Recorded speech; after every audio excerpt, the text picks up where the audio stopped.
Welcome to the Foul Play YouTube channel. Hello, everyone. Welcome to open mic number 56. Today, we're going to be continuing to talk about more calls. Some really interesting ones we're going to be doing. We've got about, I think about 11 or 12 to get through. We had a little over 20 last week, but some of these are pretty interesting. I suspect they're going to generate quite a bit of conversation. So anyway, there's a document, a Word document that I created that's in the description. Anybody that wants to follow along with what I'm doing. There's also a Reddit post that I've linked, all are linked in the description that Temptedious wrote. This is what this open mic is based around.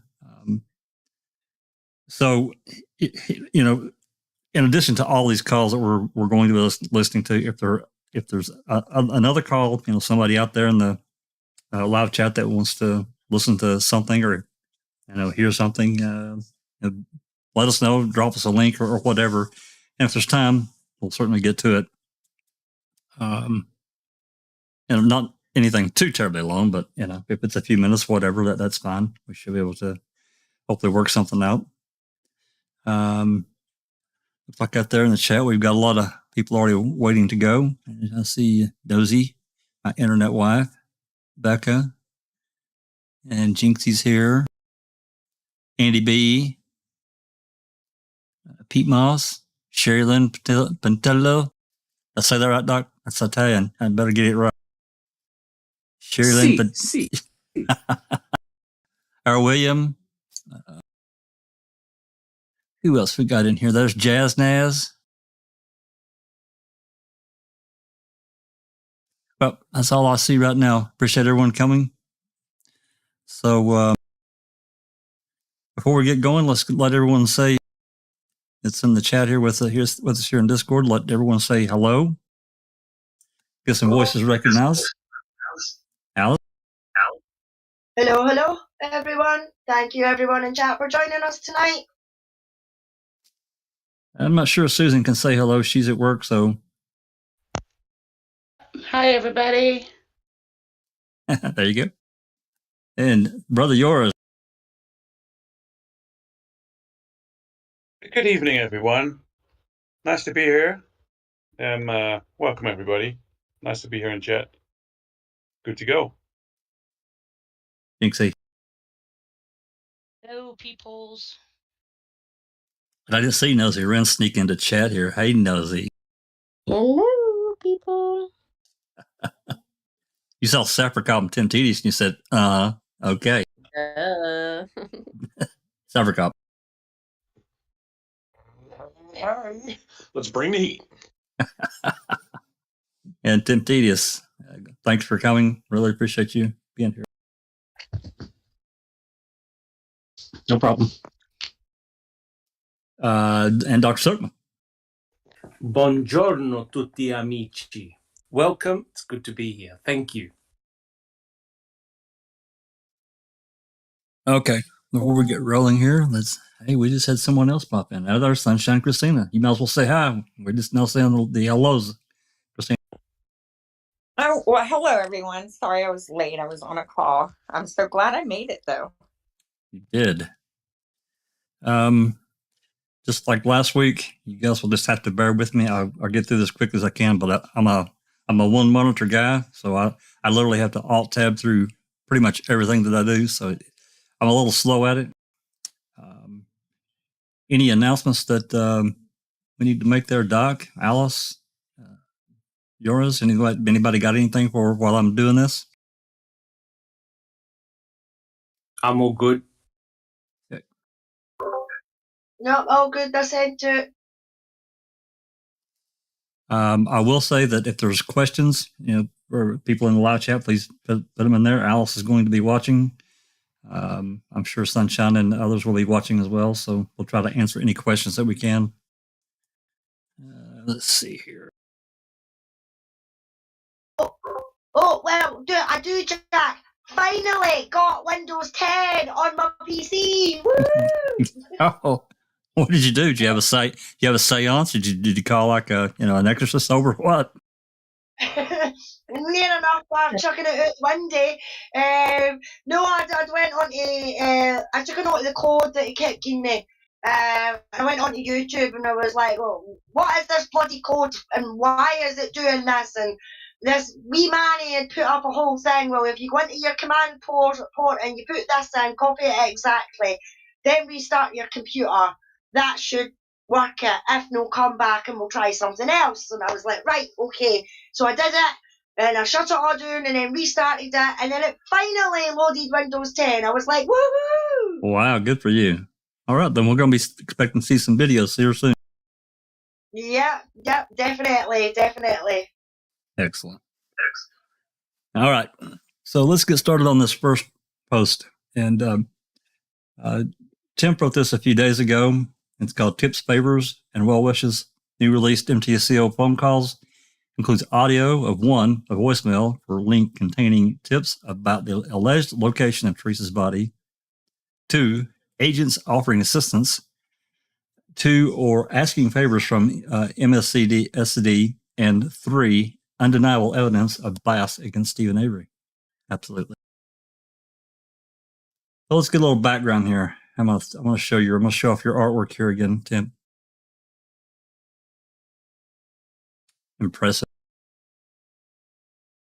Can't do that. If I did something like that, it would look like 14 miles of bad road.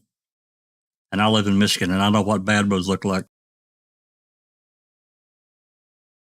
Well done, sir. Anyway, I'll read through some of this, and we'll get started on a few calls.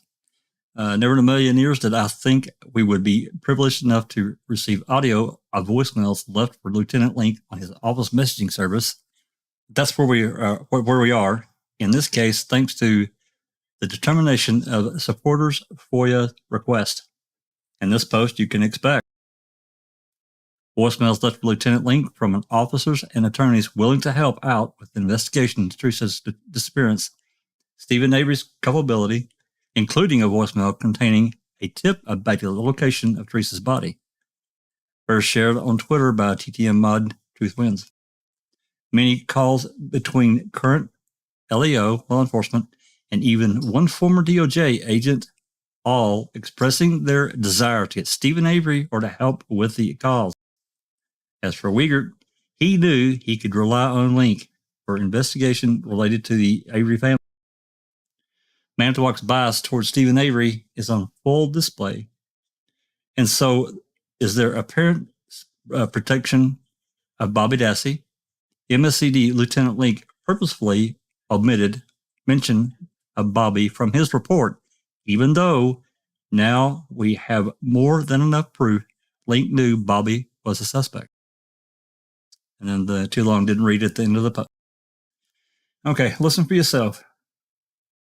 And Tim goes through it and explains, how to find the call. And this first call, Link is checking his voicemail. I'll just read it out here. Link dials into and enters his password to retrieve this message. Upon learning one voicemail was from an attorney Link knew from a past life. As these calls are undated, we have to live with our best guess without timing. This call is in specific will be crucial to nail down the time. Olsen, good morning, Jim, attorney, and he goes through the names and so forth. About 8 o'clock, about 9 o'clock, you might remember me from my past life. Anyway, I had a client that called me at home last night about 9:40, indicating that he had some information about the whereabouts of Halbach's body. I don't know if it's a hot tip or nothing at all, but I'd like to pass it on to somebody. I just kind of picked you. I'm assuming everybody is involved in that. So I'm going to pull this call up here. This is the first, and we can give a listen to it. And then we'll go in, we'll play this. We're going to listen to the voicemail, and then we're going to listen to the call where he actually calls this lawyer back. So give me just 1 second here.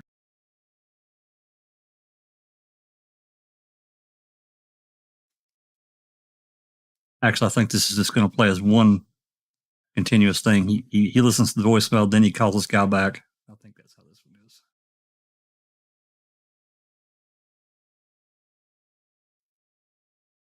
Okay.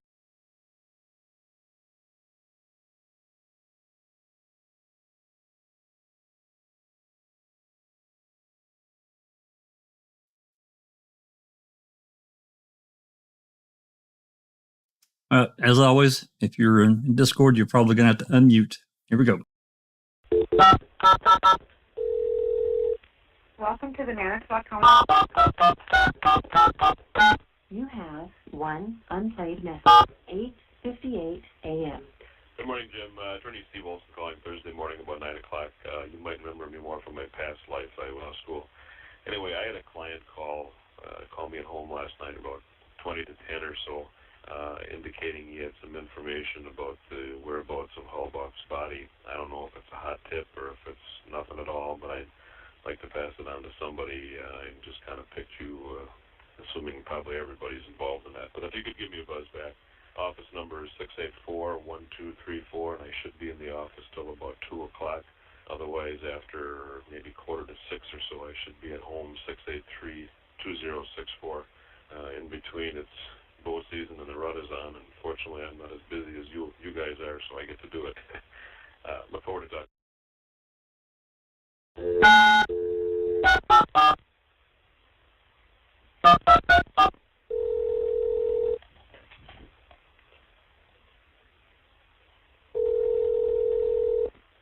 Dassey, Mazinski, Cashman, and Olsen. Yeah, could I speak to Steve Olsen, please? And tell him who's calling. This is Lieutenant Link from the Sheriff's Department.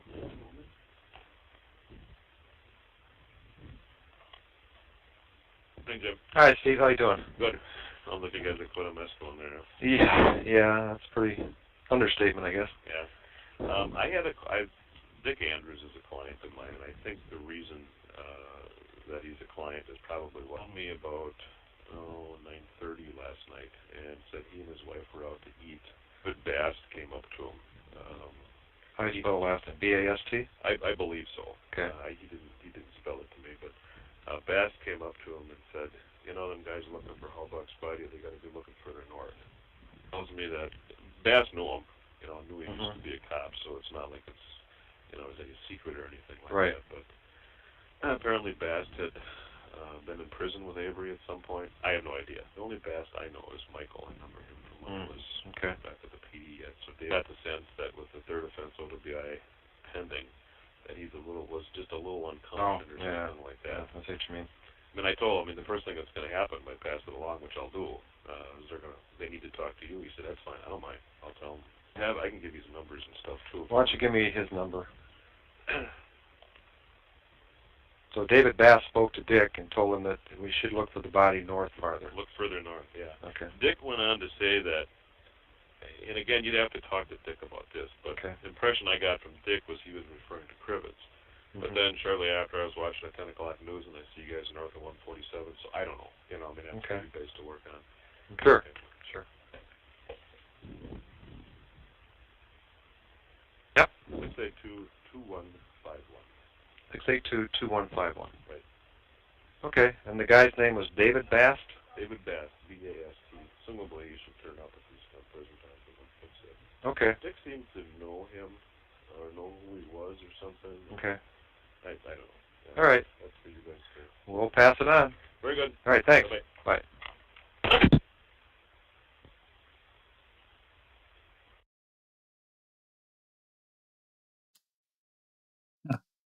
Pretty interesting to me.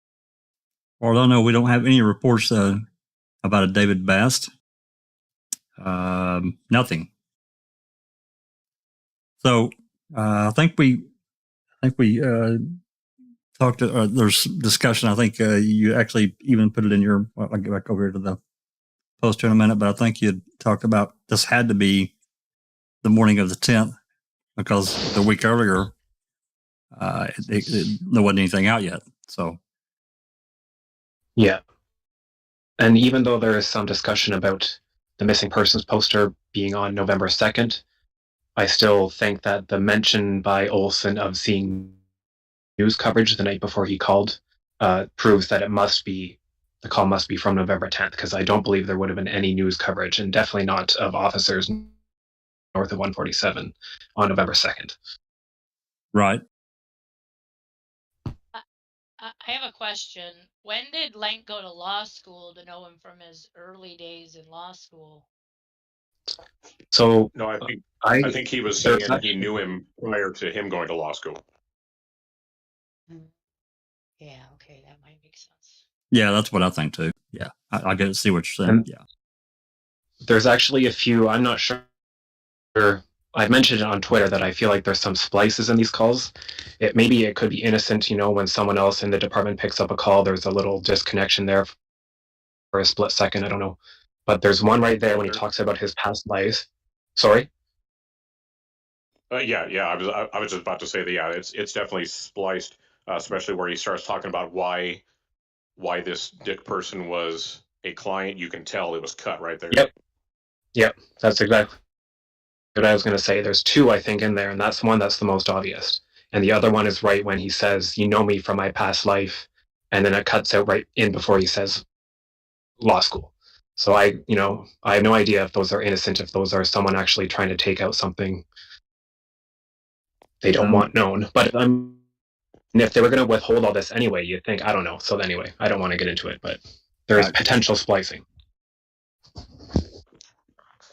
Oh, I think so too, and I feel positive. This isn't. Well, I'm sure this is not the only one. There are other ones. I hear clicks and just things you might hear every once in a while, but I've heard several calls. It's just like dead air. It's like, and it's like click, click, click, click. Like, what the hell, man? So yeah. Anyway. This call, this lawyer gets this call the night of the 9th. He calls Link the next morning, leaves this tip. We have no reports on David Bast. I think Jinx, I think you did a little bit of minor searching for this guy the other night. No, yes. Yeah, but I don't remember. Yeah, I don't remember you finding anything, or you probably would have caught your eye. I did hear the lawyer say, he only Mike Bast he knew was a Mike Bast, and he got trouble for PD, which I'd take as public drunkenness. So anyway, I just think this is another one of those interesting tips that comes in that seems to have went nowhere. If there's a report, they didn't release it. Let's see. The second part. I was going to say, given the nature of this call, you have these completely unrelated third parties. This attorney Olsen, whoever his client was, Dick, and then this David Bast person. And knowing what we know about Avery, that there is no way in hell he talked about any of this in prison, because he didn't set this up in prison. So this almost feels like the beginnings or a piece of them laying the groundwork for their narrative about him having planned this in prison and, going that whole route. Because other than that, this call really seems pointless, because like you said, it didn't go anywhere after that. So it feels like just something to throw in there to lay down that groundwork. Yeah. Can I just ask a quick question? Please. Do we know the date of? Do we know the date of this call? It had to be November 10th, and Right, the so lawyer calling Link November 9th of this David Bast, the whole incident with David Bast the night before. Right. So this is presumably after the remains have been found. Oh yeah. Right. Yeah. So it's a little bit too late looking for bodies, right? Yep. Absolutely. I almost tend to think more along the lines of what Sapricop was talking about. Yeah. I'll read a little bit more here what Tim wrote. If correct, we can assume this message left after the bones had been discovered in Stevens burn pit. But Link still asked for Bast's number. Problem is, Link did not report receiving this tip, nor did he report following up on it. Just like no one reported checking out the pool of blood mentioned by the caller in the previous post, the one we talked about last week. Yeah. If Link asked for that man's number, he intended to contact him. And if he did contact him, then a report should have been written, even if nothing came of the interview. I agree. What exactly led to the Bass person believing Teresa's body would be found north of the Avery salvage yard? Was Olsen's impression correct? Exactly. Yeah, there you go. Yeah.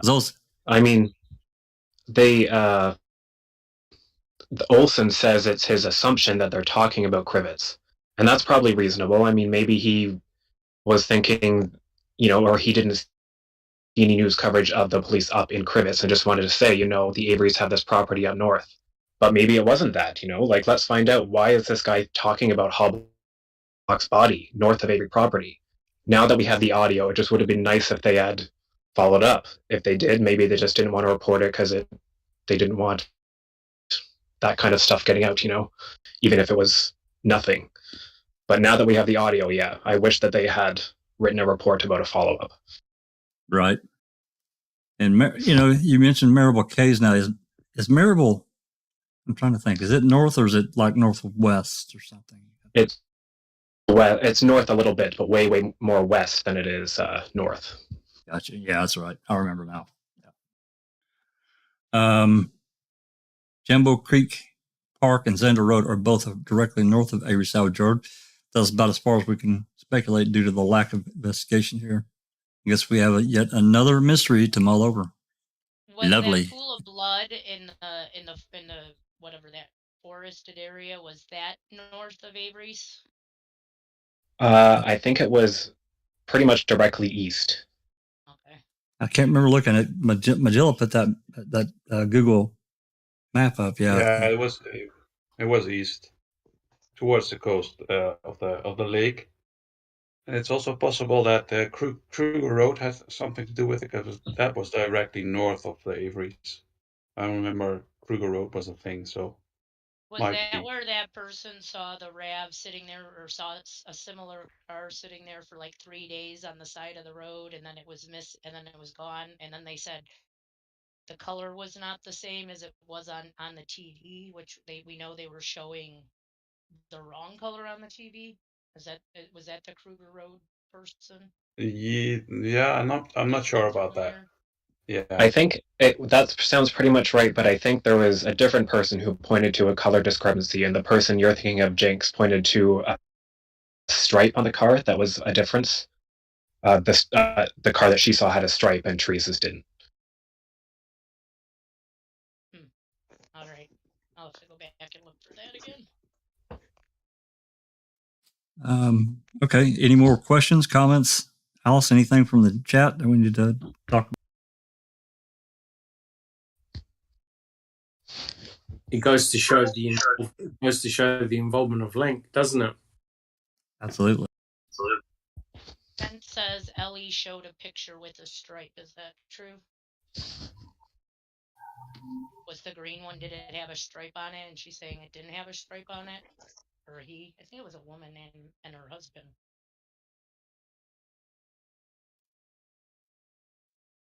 I'm not sure. Bethany's asking, wouldn't Cush Road be north from the salvage yard?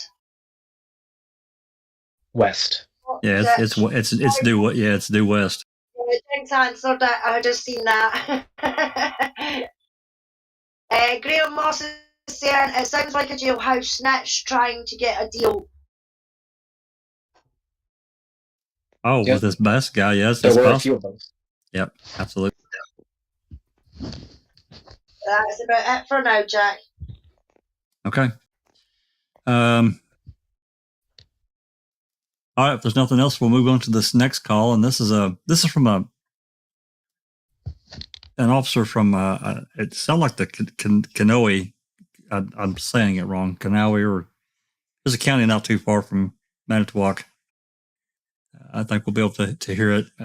Calling and basically saying he's willing to help out. If they need help. Anyway, I'll play the call and We can talk about it.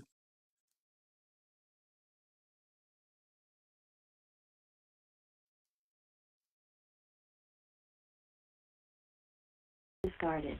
9:56 a.m. Jim, Lieutenant Chris Grand Sheriff's Office, Kiwani. I see you guys have possibly something going with a missing person that Avery was about, and who need some help with investigative this week. My guys aren't really too busy, and if you needed somebody for a couple days or whatever, just let me know. 920-255-1056 my cell, and I'll be in Monday morning. So don't be afraid to ask. If you helped us out a couple weeks ago or months ago, we'll return the favor. Thanks a lot, Mike. Message kept. That was your... Kiwani.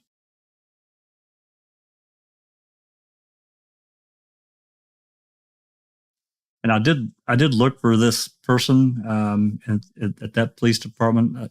I did see one named Chris, but I don't think it was kind of a little bit further down in the totem pole. But this person's still working at that police department. Unless they've done something really bad, I think they would have been higher in rank.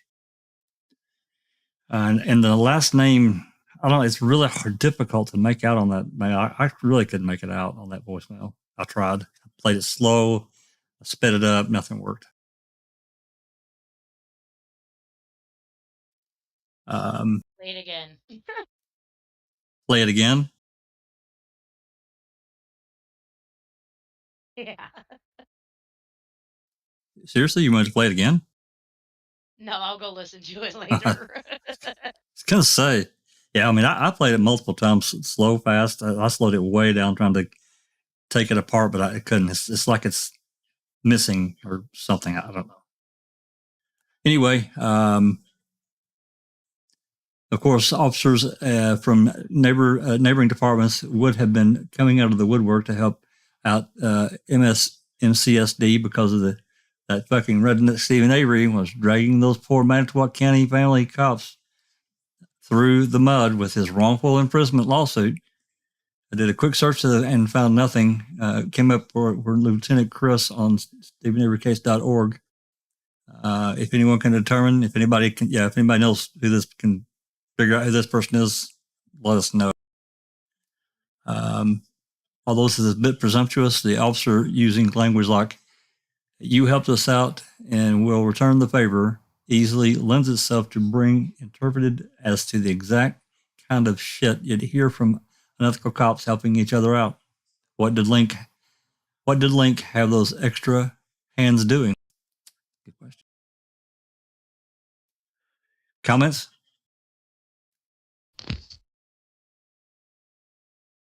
Well, I initially, stuff like this maybe shouldn't bother us because it's not terrible if police departments are helping each other out if they're ethical.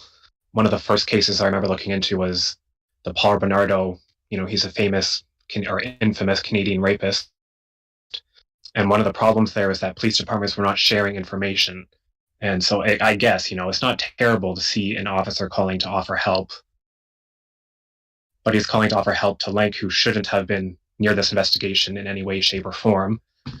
And yeah, I feel like just the language kind of allows us to be like, okay, well, yeah, agree. Yeah, I mean, we've seen it. I guess some of the older cases, in the States, I'm sure elsewhere in the world, that rapists or murderers are operating in different regions, but the police aren't sharing what they know with each other, and it can create a lot of problems, and it has created a lot of problems. So yeah, I get what you're saying, but I agree. Link shouldn't have been within 50 miles of this investigation at all. So. Doc, comment? Just a quick comment. It's amazing how everyone wanted to get on the act. All of a sudden, everyone wants to get involved. Everyone wants to chip in and help. Now, let's get this straight. How many missing people are we dealing with here? 10, 15, 20? Can you remind me again, Jack? How many missing people are we talking about here? One. Wow. One. And we had at And least. this is a call. Go ahead. Yeah, this one we know for sure is from November 4th because the voicemail says the date exactly. The last one didn't say it, just said the time. But this one says it was left November 4th. I don't know when you checked the voicemail, but. I'm guessing. Well, they're supposed to be off on the 4th, right? That was a holiday for all of them. Only Jacobs. Only Jacobs. It's almost as if there was some kind of an email or announcement made to first responders that all hands on deck, we need help, and everyone was responding. But on the 4th, it's just a missing persons case out of Calumet County. There's no car, there's no body, there's nothing. So why all the offer of assistance before there's anything found? And I was about to say it's not only is it just a missing person, and you know I understand kind of what saying just means, but the missing person is a nobody. Teresa is not a famous person. She's not well known in the community. She's not, you know, a big player in anything at all. Just a 25-year-old girl missing. And I've said a long time back before when somebody asked me about missing people, but there is no crime in being an adult and being missing. Not like a kid. If a kid goes missing, a whole different story. You bring the world to bear when you've got a missing kid, but a missing adult, I hate to say you don't care, but you kind of don't, because adults can pick up and go anywhere they want to, whenever they want to. So, yeah, the fact that you have the sheriffs themselves getting directly involved in this missing nobody case is very telling. Well, let's be honest here, okay? She was a nobody, but one of her last stops that day was Stephen Avery, who was not a nobody, whereas Christine Rudy's case was not publicized barely at all because she was, as you say, like a nobody. She didn't have any connection to anybody, whereas Teresa's connection, which made her so all these people calling in, is that she was there at Avery's, who is kind of famous in Wisconsin at this point. Yeah, but I think at that point that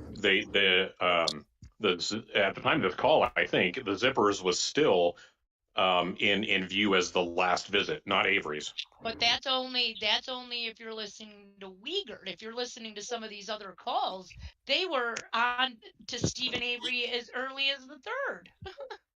Well, I also think that Teresa's brother being connected on that side of things too, you know, he could have started talking. Tim is who I'm referring to, not Mike, but he was intertwined with some of those people going after Stephen Avery, and it being her sister.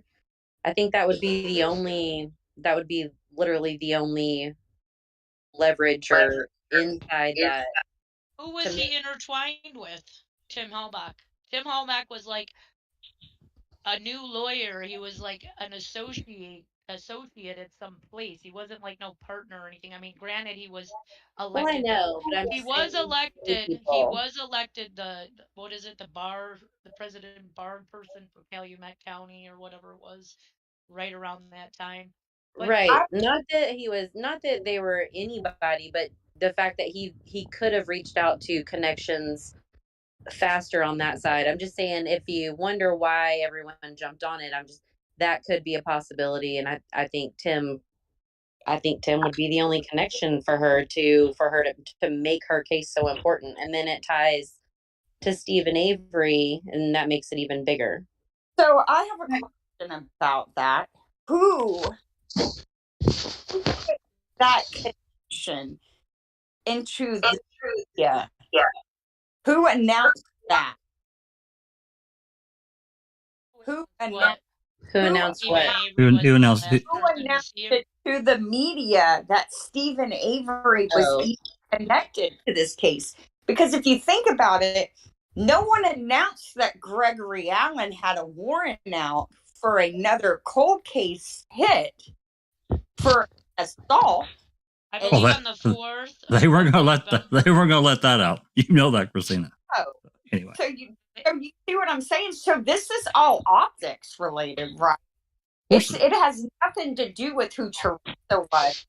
Nothing to do with her brothers was, we have a chance to put Stephen Avery away, and we need any and all assistance to do so. Well, we're talking about the civil suit. I mean, that had to go.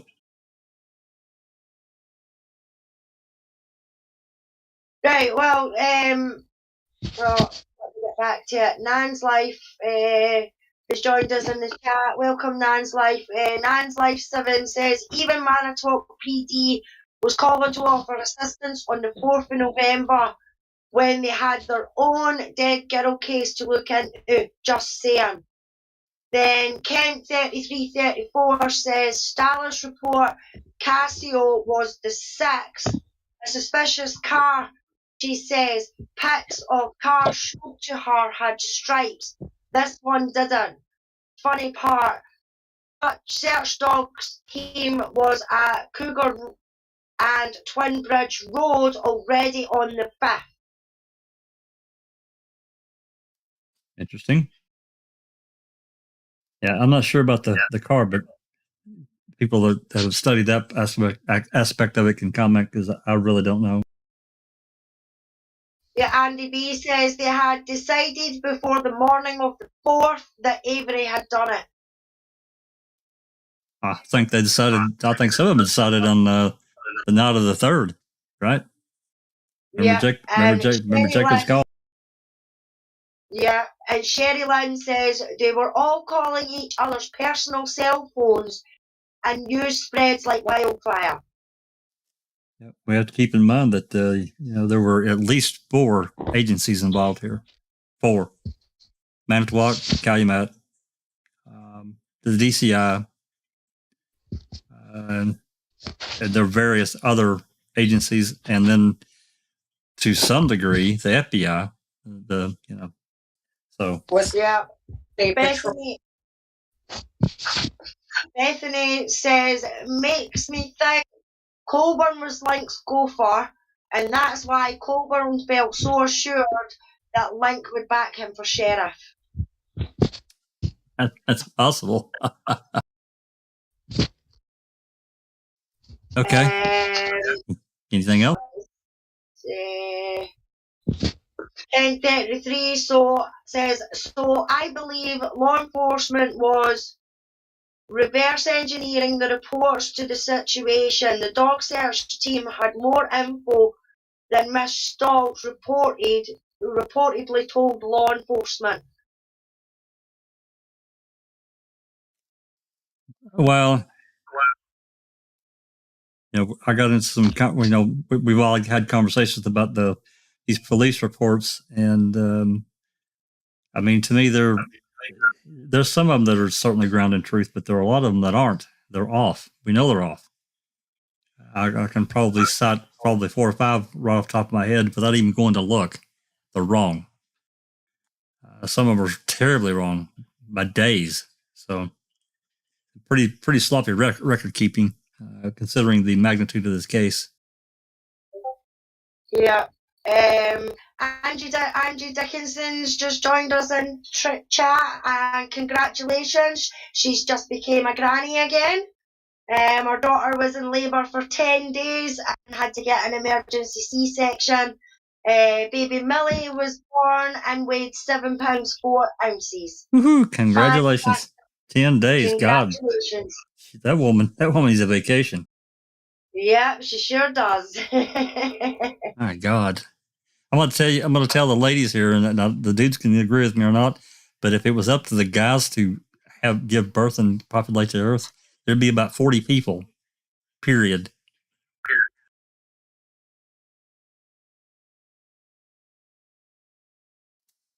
All right. Anything else? I do want to ask Alice if she would post the link for Tim Halbach when he became president of the Calumet County Bar Association. Yeah, I'm just going to grab that now, Jinx. Thanks. All right. Let's move on to this next call, which I suspect is going to generate a little bit of conversation.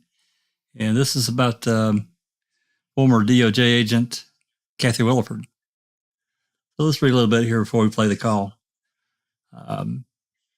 Former DOJ, former Auto Trader employee Kathy Williford receives a call from MCSD Officer Jacobs about her time working with the Auto Trader before Teresa took on her clients in June of 2005.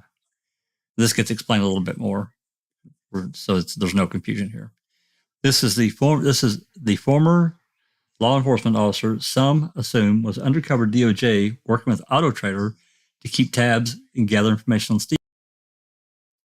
Williford recounts to Jacobs how in January 2004, she went to Davis' property and felt uneasy due to how remote it was. She took the photo, and as Stephen wrote up the required info from inside the trailer, Williford felt he was taking too long.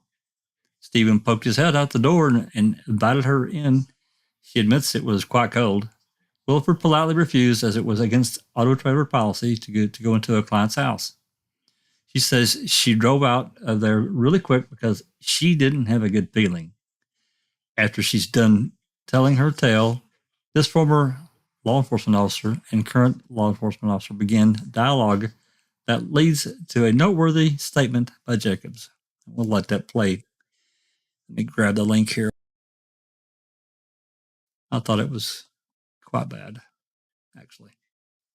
And reminiscent of Deb Strauss. Sounded to me like, I'm sure Temp would agree and everybody else here, that they were trained in the same school of thought.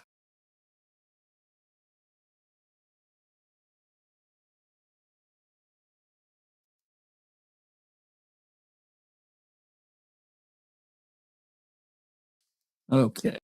All right, here we go.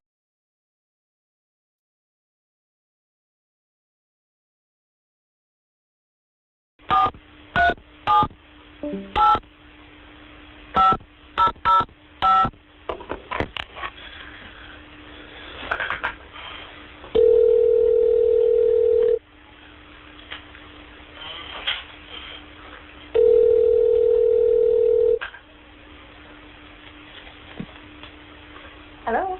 Hi, is Kathy there? This is her. Hi, Kathy. My name is Dennis Jacobs. I'm a detective with the Sheriff's Department in Manitowoc County. Okay. And you had called that you had the same job as our missing lady? Yeah. Okay. And I'm just going to step outside here. sure. I'll be back. So you can go ahead. I'm just going to get outside. Okay. Let me just get a couple of things before we actually start here.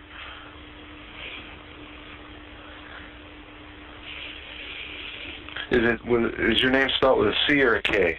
With a K? And it's Kathleen? No, Miss Kathy. Just Kathy. What's your middle initial, Kathy?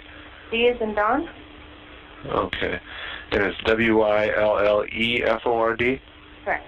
All right. What's your date of birth? 9/30/68. And what's your home address? N is in Nancy, 3126 Deer Creek Court in Waldo.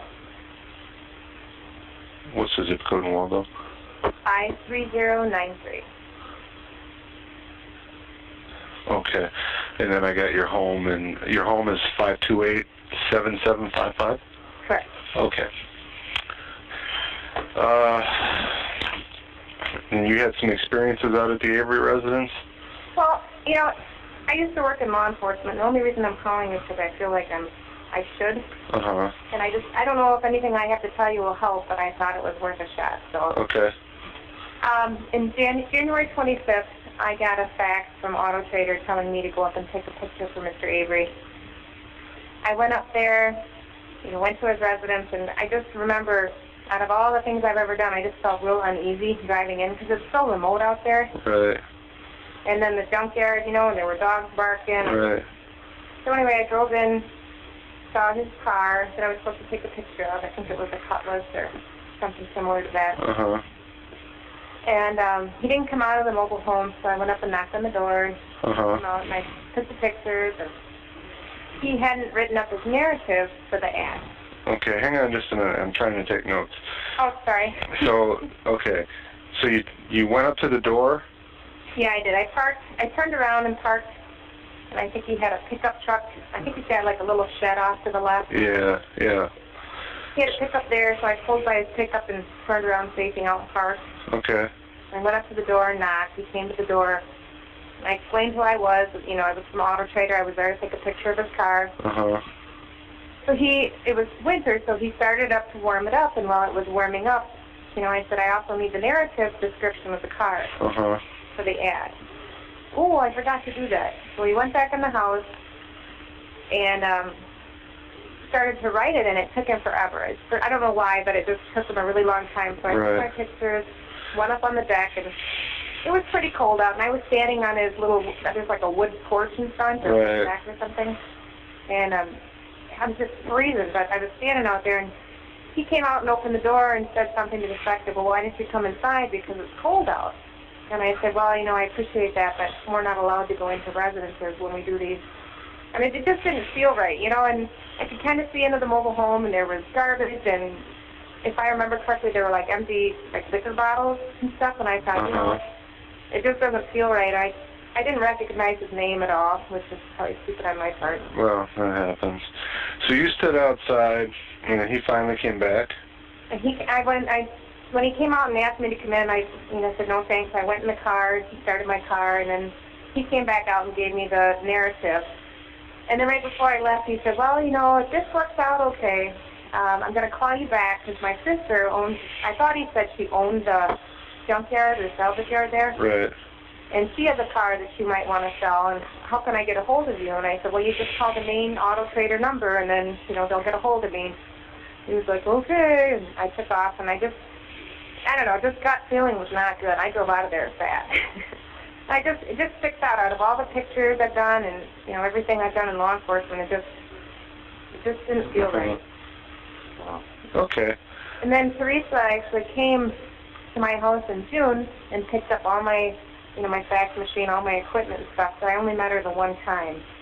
And she came to get my gear and stuff, so I just felt bad when I heard it on the news. I don't know if it could help you at all. So she's only been doing this since June? No, she worked prior to that. She covered Brown County. And then in June, when I quit, she was also covering my territory, which was Sheboygan, Manitowoc, and Calumet County. So she was working prior to that, but now they just gave her a bigger area. Okay. Alrighty. And the only reason I'm even telling you this is because it just makes me think that when they called to have her come up, they knew a woman was coming up. Sure. Okay. So I don't know.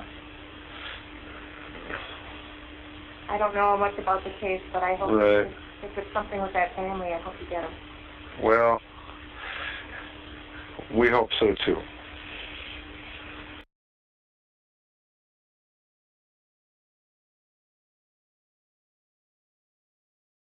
When they called to have her come up, they knew a woman was coming up. Playing this part again. Sure. Okay. So I don't know. I don't know much about the case, but I hope if it's something with that family, I hope you get them. Well, we hope so too. I don't know. I just did not get a good read on him out there either. I feel really bad for her. You know, I feel like in some ways it could have been me, and I'm glad I never went back on the second call. Okay. Somebody may want to talk with you later and get a more of a detailed interview and a statement. Okay. And I will pass this on because technically Calumet is the lead agency. But that's just because of the conflict of interest with the current lawsuit and stuff. Right. So I will pass this on to I'm actually working with a Calumet detective, so I'll pass this on to him. You may have a state agent show up to talk to you. What office are you out of? I'm out of Manitowoc County. You are, okay. Yeah, see, he's got that lawsuit for the wrongful imprisonment and all that. Right. Against Manitowoc County. So the state took it over? Well, the state in Calumet County, and we are all working together on it, but Calumet is officially the lead agency. Would it be the state DCI? Yeah. I used to work for D&E. Their sister agency. Okay, sure. So, oh, cool. Yeah, you might have somebody from the state come down and talk to you. I'm not sure who. Okay. Tom Fossbender is the guy at the state? from the state that's the lead contact. Do you know Tom at all? I've met him. I didn't work with him much because I worked out of the Milwaukee office. Yeah, he's working out of the Appleton office. So, okay. I will pass this on, and like I said, somebody might follow up with you a little later. Well, good luck. Thank you. Okay. All right, bye-bye. Bye-bye.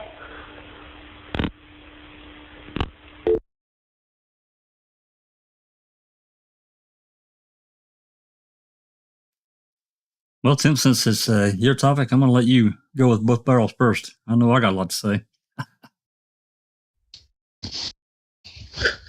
Yeah. So, yeah, I don't know how everyone is familiar with this, but she was, TikTok Manitowoc pointed this out, that she was a former DOJ agent, basically. Raised a lot of suspicion. I don't necessarily get anything deceptive about her when I'm listening to her, and I think she has every right to be nervous given the remote nature of that property. It's a little bit interesting how she was so put off by her first visit. She said, "I'm glad I didn't go back for the second call." So this was her first time going to meet Stephen Avery, and she was so put off by him. But Teresa had met Stephen Avery 5 or 6 times, and certainly had no problem going back there. She always met with him and only him, it seems like. So I found that interesting. And I think I know what she's saying, right? She's basically saying, if the Avery family is guilty, I hope you get them. But it just sounds terrible, and Jacob's reply makes it sound even worse, because you can just kind of hear the wink in his voice, right? Like, yeah, well, we hope we get them too. Absolutely. Does anyone know what initials she says? I used to work for Wisconsin D and E. D&E, I think she said. D like David and E like Edward? Like the Drug Enforcement Agency. That'd be DEA. Drug Yeah. narcotics, maybe. Yeah. I think it's probably a division of the DOJ, like Jink said, a narcotics agency. I have looked for initial. I'm gonna go back now that I have different options to try. I find the sister agency, the D she says she worked for. I find that interesting because I don't know if y'all have done any peeking at all of the agencies under the DOJ umbrella, but very interesting to see how many actual agencies are under the DOJ. And there's several. I've never heard. I want to make a few comments about her comments. Like, that was his very first appointment with Auto Trader, most likely.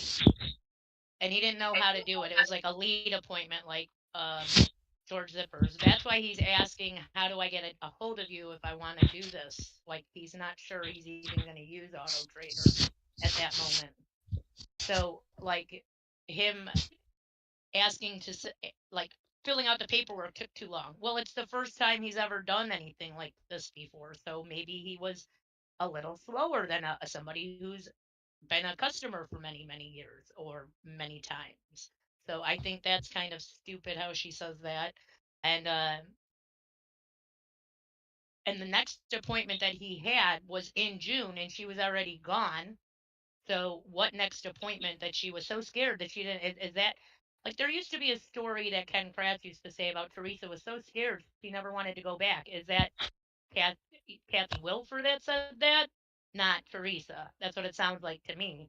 And Maybe. then they talk about how she met Teresa. Now, she worked for Auto Trader before Kathy Wilford even worked for Auto Trader. She already had a fax machine that was set up for her Green Bay telephone number in 2004 before she even moved back to her home and got a new number, which we know because the fax machine is got the wrong number on it. So That's right. she's saying she picked up her fax machine and stuff. Was that Teresa? Because Teresa already had a fax machine and a camera, and she'd already worked for there and had been established longer than Kathy Wilford. So I'm not buying that either. So those are my comments. Goodbye. Interesting. Do we know Kathy's history? Like, we know some of it. When Yeah. did she stop being a DCI agent, start at Auto Trader, and then when did she go back to DCI? Okay, so Because she that did piece doesn't make sense to convicting. me. She did convicting. She does an interview in Convicting TV or whatever that they haven't released yet. But there is a little thing that Sean Reck had put out. She left in the 90s when she got married and started having kids. She was like a stay-at-home mom for those years. And then her kids were finally old enough that she could go back to work part-time doing something. And that's when she picked up Auto Trader, was like December of 2004. And Teresa started in October, I believe. So 2 months after Teresa started, she goes do this photography stuff. And Avery mentions on one of the phone calls with his friend Deb that that's how they found him. It was like the same way they found Zipper. They have somebody calling ads that are in the paper to see if they want to put this ad in Auto Trader. It's like a telemarketer. And if you look into the papers for Steven, the very first ad he puts in the paper after he's out is for something in January. It was for Monte Carlo or something like that. So that's his very first lead appointment at that point. And then he doesn't sell anything else until June, and she's already working for Manitowoc by then. And I only met her once. I also remember some history, and I don't want to say who looked it up, but I do remember she'd gotten Kathy had gotten some specialized training as a drug enforcement officer, and I said I'd have to dig all that up. But I know TikTok did some looking into it, and some other people. I'm not sure if she's got a LinkedIn. Alice, comments? You got questions from the chat? Yeah, we've got a few comments. Sherry Lynn says, "Why in the hell is he giving her any information at all? She's a effing nobody." Well, And Shane Henry says, "Oh, is she the one crying on convicting a murderer?" Yes, that is her. Yeah. It could have been me. And then Andy B is asking, what time was Teresa reported missing? Before lunchtime on the 3rd. No, it was after. It was like going on 3 o'clock on the 3rd. I think, is that right? 2:52 or 2:42. Sherry's put 2:27 or some shit like that. Yeah. Dark Side of the Moon says that she's the one that said she was creeped out because, wait for it, Stephen didn't answer the door till she knocked at the door, for fuck's sake. Again, it was a lead appointment, and he didn't know how they worked. And we don't know if he called and actually said, "Hey, I'm coming out today." Like, for instance, Teresa Halbach got her lead appointment or her lead sheet that morning. She doesn't call Zippers until she's actually at his doorstep and can't find the place. So maybe he didn't know exactly when she would be coming, just that she'd be coming on a certain day between, like the cable company. You got cable issues, you come between 9 and 5 p.m., 9 a.m. and 5 p.m. You know what I mean? Yeah, So, that's what Bethany. Yeah, that's what Bethany's saying. Not only that, but Stephen just got out of the jail and probably was still nervous about talking to people. Not to mention it's January and it's cold in Wisconsin. And also Stephen is barely literate, so it probably takes him a long time to write anything anyway. We've read his personal letters. We've seen the legal motion tried to file. You know what I mean? Right. Oh, you're cutting out quite a bit, Christina. Yeah, with you're cutting out quite a bit. But sorry, Jack, Wilson's got another question. Yep. Did Auto Trader give evidence or say anything? did Auto Trader give evidence? What's that again now? Did Auto Trader give evidence or say anything? I think, Auto Trader themselves. Or was it just people who worked for Auto Trader? Well, Auto Trader is an organization. It's a company. And there were several there that did give statements. And a couple of them testified. Don Pliska and Angela Schuster, I think, testified. I think Angela testified. So, there was information that came from employees at Auto Trader. I kind of have to agree with Tim that, well, I do think that Kathy piled on quite a bit because she didn't really have too much to add. I do get it. She's driving out this junkyard in the middle of nowhere. It's wintertime. I guess that could be a little creepy for someone that might not be. When was this call from Kathy? Because if I recall correctly, she eventually calls Angie Schuster at Auto Trader and reports that she did an appointment for Avery, and then they start calling her and actually doing interviews with her. It seems like after she talked to Angie Hewitt, Schuster, not after she talked to Jacob. So I'm curious to know if Jacobs had ever actually forward this information to anybody or not. Yeah, good question. Sapper, do you have something? Yeah, I was going to say a thing about people that work in drug units. If you're working in a drug unit or any kind of drug task force, and you're actually doing work in the field and not just a desk jockey, then anybody who knows anything about the drug community, you're going into some really terrible places with some incredibly terrible people on a daily basis. So if she did in fact work for a unit like that, then it's one thing to have a feeling about someone. It's a completely different thing to be in that kind of position and be scared off by somebody like Avery. Yeah, she did. As far as I know, Sapper, she did do that. I mean, actively for a period of time. So. Yeah. So you're not going to be. You may, like I said, you may have an instinct or a feeling about someone, but if Stephen Avery scares you, then you weren't doing field work on a drug task force. Because having done that job, you're dealing with the worst of the worst, like I said, on a daily basis. So, and you're doing it willingly. So you're going to be used to dealing with that level of humanity. So I agree with Temp. She sounds genuine, and she definitely, the two don't know each other. That was pretty clear. But she was certainly piling it on. The fear, the threat factor. Now whether she was instructed to do that, or whether she was just did that off of instinct, I don't know. But yeah.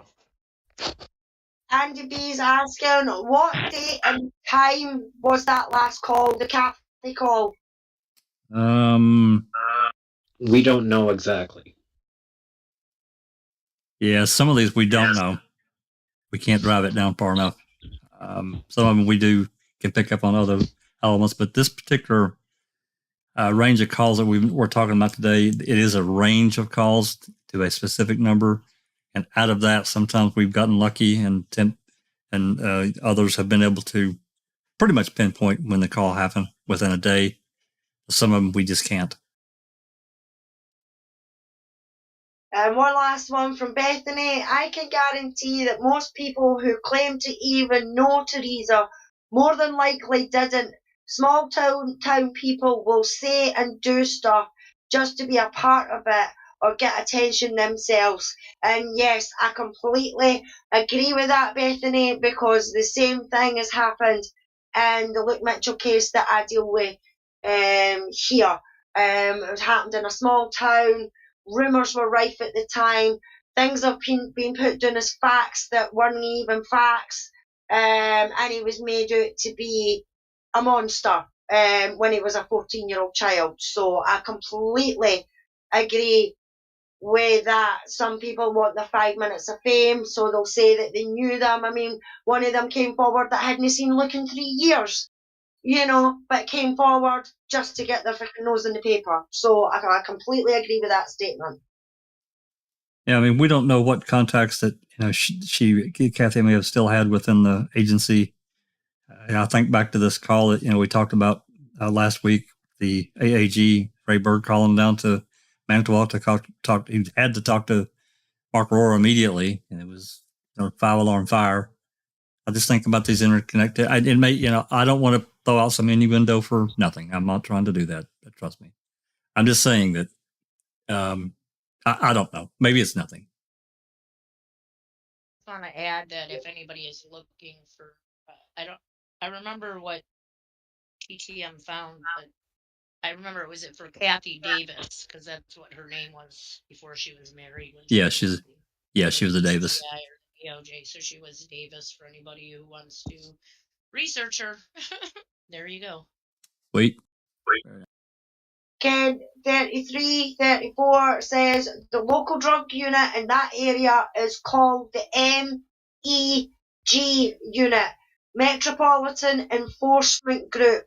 Consists of Outgamey, Winnebago, Fond du Lac, and Calumet counties.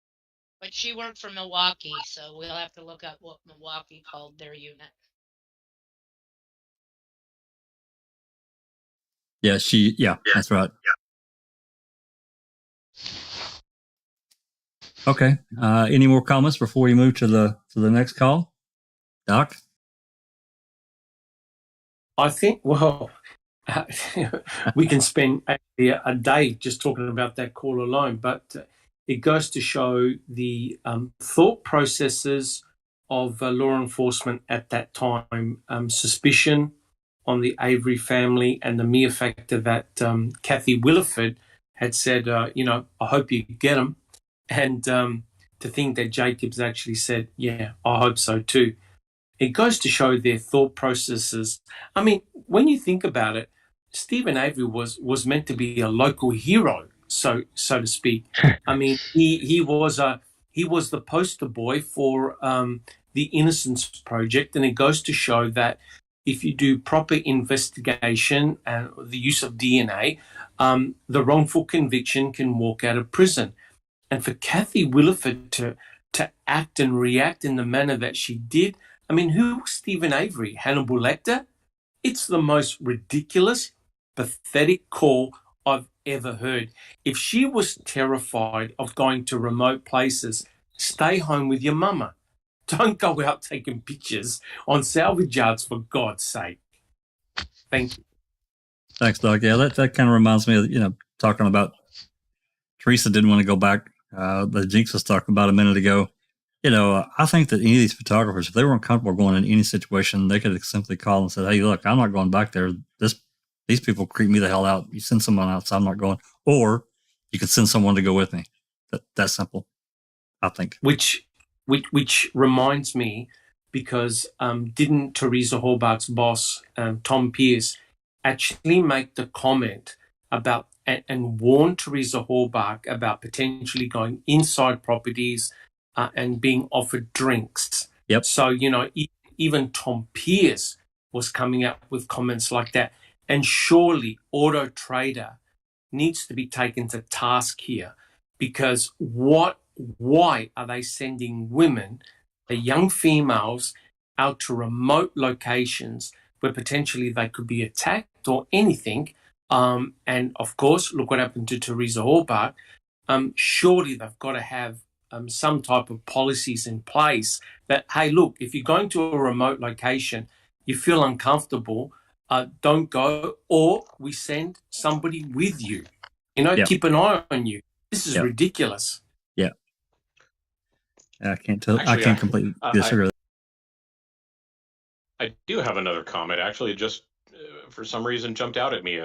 When one of her last comments was about the hope you get them part. She doesn't say Stephen Avery. She says that family. That family. That's right. She doesn't know Stephen Avery. How the hell does she know the Avery family?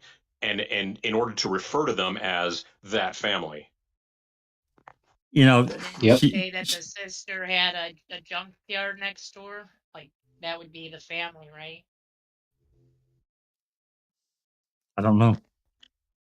I just No, want that to feels throw to me this like out she there was really referring to that was a negative connotation, that family. Yeah. Yeah, that's an interesting comment and a good point. I didn't think about it until you just brought it up. I did think about it when she said it, though. I remember. She worked for the WDNE, the Wisconsin Division of Narcotics Enforcement. There you go. There we go. Thanks, Jinx. Yep. Which I'm sure that falls under the umbrella of the DOJ. So, okay. Anything else, Alice? Are we good to go in the chat? Question was, we straight? Good to go. Okay, let's move on to this next call, and this one is we were calling a Manitowoc link. I'll just read it out here. Calumet County Investigator Wiegert calls Manitowoc Lieutenant Link asks for a favor.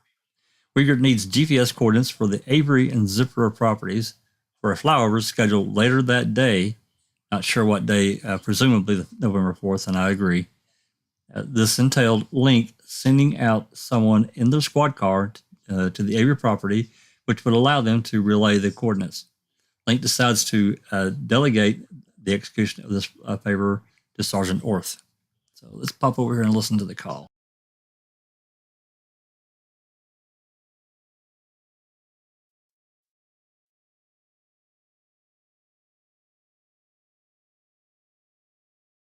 All right, here we go.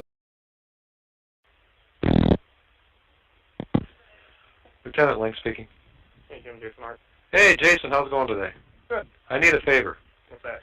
Can you guys do GPS coordinates of an area if I give you a couple of addresses? Sure. Okay, I need what I'm going to do is we had a missing, I don't know if you guys knew about it, we had a missing from Cal County last night. Sure, you got that information. And we want to they want to do a flyover on a couple pieces of property, but they need the GPS coordinates. Okay. Yes, one being Stephen Avery. 10-4. Let me give you, where the hell is his address? Well, I know where that is. You know where that is, right? Yeah. Okay. Do you want it right, like the base of his driveway, or? Well, if you can pull in, and how long does it take to get him? A couple minutes? About 5 seconds. Yeah. Just pull in as far as you can, and like you're going to turn around or something, and just get the coordinates. The other one is George Zipper. His address is 4433 County B. Okay. Which is south of 310 and it's on the east side of the road. Just south of 310. Right across from the church there. Yeah, if you can get those two and then call me back with the coordinates and I'll call them. Alrighty. I appreciate it. Yep. Thanks, Jason. Bye.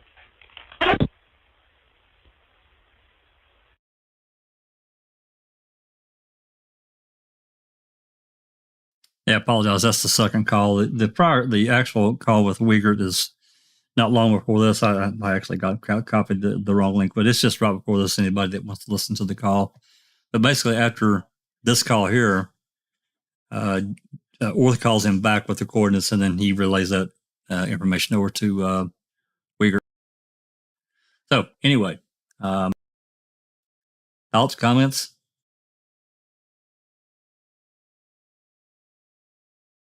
Were these guys actually being serious? They need freaking GPS coordinates of a 40-acre property that has trashed cars amongst quarries. Are they kidding or what? Yeah, I mean, I guess I could see if they wanted to make a direct flat or make a flat plan. I don't know. I guess zippers I could see them needing, but the junkyard, yeah, I think they'd be pretty visible from 1,000 feet. I think they'd be pretty visible from pretty far away. Yeah, Paul Papiat's joined us in chat. Welcome, Paul. He's asking, the law enforcement car must have tracker. Did Colburn's? I think yeah. We don't know exactly what they had installed. I suspected it was some type of handheld unit or some other type of unit that they could relay GPS coordinates, take them down, wherever they were at. I don't think I don't think any of us really know. Maybe Tim, you comments about that? No, I have no idea. I have a feeling that they probably wouldn't be recording coordinates constantly, but I could be wrong. I mean, he's obviously getting the coordinates from his squad car. I have no idea if that's a feature of the squad car or just something new that they got, 5 years ago that they keep in the car. I have no idea. Maybe a Garmin or some kind of handheld unit that they could, clearly track. It only takes a second, George has got to go to bed. He's got work tomorrow. You need to let them understand we got a case to solve, yours. I know you tried, but anyway. Take care, man. Thanks for coming. Darkside's asking, did they search other places other than just Avery's and the zippers? They did a flyover between those two places, is my understanding. And one of the things that is an oddity about that flyover is as they approach the Avery property, they fly over the turnaround area where Teresa's RAV was apparently stored, according to Zahner and whoever. And the flyout video cuts off right at that spot as they fly over that area and then cuts back in just as they're coming up to Avery's property. And that's when they start focusing on the quarry, and we see that, that burn barrel alight in the quarry. Yep, that's right.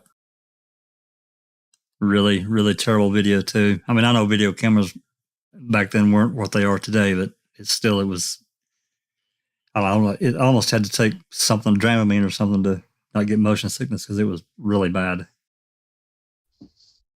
It's also interesting to note that, and I'm guessing that most people here know, I'm not sure everyone listening in chat knows, but the DCI did their own flyover. I hope everybody's aware of that.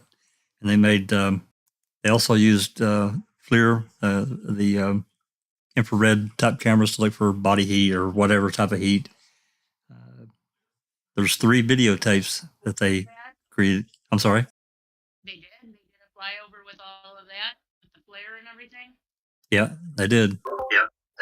You're really quiet, Jenks. You're I need really a new low. headset, I think. Now you're better. Yeah, there's 3 videotapes, and I FOIA requested them, but of course I got laughed at, which is unfortunate. I'd really like to have those just to see. I mean, there may be nothing there, but be nice to have to add to the overall. So, okay. Any other thoughts, comments before we move on? I mean, we can take a lot from that, but I kind of have to agree with Doc, especially about the Avery salvage yard. I mean, I don't know this drum, the pilot for that plane that they took out, but man, I don't know. Maybe they just felt like they needed to have that for file a flat plan. I really don't know. Also, in the forensic evidence photos, there are many, many enlarged pictures of the Avery salvage yard and surrounding properties. So there was definitely intense interest in that area there. Yeah, and it goes without saying, and this is a little bit off the track of what we're talking about, but it's still from the air. Eagle 3 is a helicopter that was tied to the Great Lakes Search and Rescue. We found out through some of these dispatch called the radio transmissions that Eagle 3 was helping the ground people in whatever fashion look for whatever. We can't really gather too much. We can only speculate, but they were definitely helping them. We know that much. So there was at least another. Kelly's asking, what date was DCI flyover? I'd have to look at that DCI report. I just don't remember right off the top of my head. I think they went up twice, actually, now that I'm thinking about it. I'll find out DCI report. There are images, sorry, Jack 61. There are images showing a helicopter on the 5th, because you can see that the actual imagery is very stable. You can see the leg of the helicopter, and it zooms in on the RAV, which has got a tarp around it. So there definitely was a flyover on the 5th by helicopter. Yeah, and I always forget. Somebody has told me before, and I always forget which organization it was that made that helicopter video on the 5th. Can anyone remind me? I don't think it was. I don't think it was Eagle 3. I think it was one of the news organizations, maybe. I don't know. I can't remember. But the DCI did go up, and I'm going to say it wrong, so I'm not going to say it all. But I'm pretty sure they went up on 2 different dates and did whatever. And I know at least part of that was done with FLIR. So I'll find that report, Kel, and I'll get it to you. Okay. Any other thoughts, comments before we move on to this next one? Yeah, one thing I just wanted to say was it's a little bit odd how they're talking about coordinates. No one actually brings up Stephen Avery, but when Orth guesses correctly, do you want coordinates for Stephen Avery, not the Avery property? Yeah. So it's just a small thing that shows their focus on Stephen Avery whenever anything comes up with the Avery property. I mean, coordinates for Stephen Avery, and then it's, Link with his 10-4, you got it, you know what I mean, and Orth laughs, and it's just all a big joke how Stephen Avery's, we can't stand Stephen Avery because we need to get rid of him, and that call kind of bugged me, even though it was very short and not very crucial, or, doesn't expose any necessarily wrongdoing, but that call bugged me. Yeah, and that's a very good point, Temptedious, because it goes to show that whether they had foreknowledge, but they weren't looking at anywhere else. Let's be honest here. The investigation was honing in on the Avery salvage yard, and Stephen Avery was the number one suspect from very, very early on. Yep, I agree. Okay. All right, this next one. Do you have a comment, Al? Yeah, it's Daisy Lady in chat. She says, it's always been very suspicious to me that not only did the trailer Scott Tadich was living in get burnt down, he also ended up owning the land. Owning the land just east of the river where her car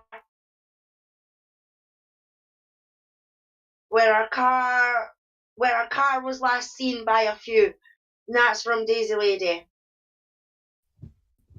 Yeah, I mean, there's a lot of reports of these sightings, and I read, gosh, it's been so long, that trailer that was that woman owned where Scott was staying got moved, was taken, and ended up in Appleton. But then I read something else that it got burned, but I don't remember reading anything specifically official. So. Right, and Kelly says, thanks, Jax. I was just thinking, if they 2 went up on the 4, how did they 2 miss the RAV on Avery Salvage Yard if it was there?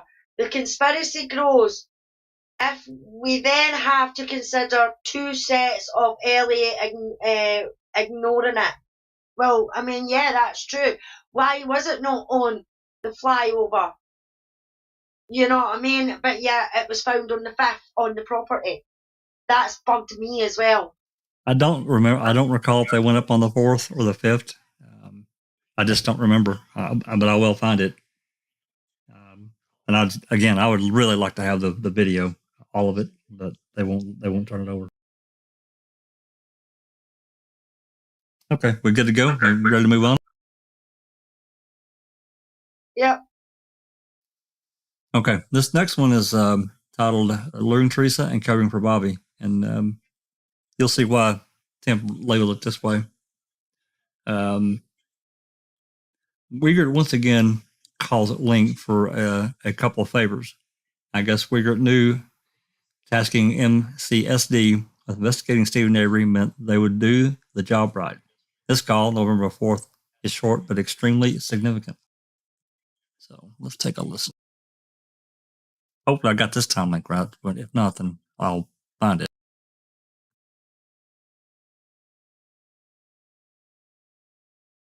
All right, here we go. Lieutenant Link speaking. And second time, second transfer, same number. Okay. When I hang up, it is Calumet County, Mark Weeker. Oh, Mark Weeker. Okay. All right. Lieutenant Link speaking. Hi, Jen, it's Mark. Oh, hi, Mark. I wonder if you guys could do us a couple favors. What's that? Do you think you could go back out to Avery's and do a good interview with him and see if there was anybody else at the house when she showed up besides him? Okay. And then we're looking for this Yanda, who is apparently his sister. Okay. If you could maybe try to track her down, it's a Barbara Yanda. Okay.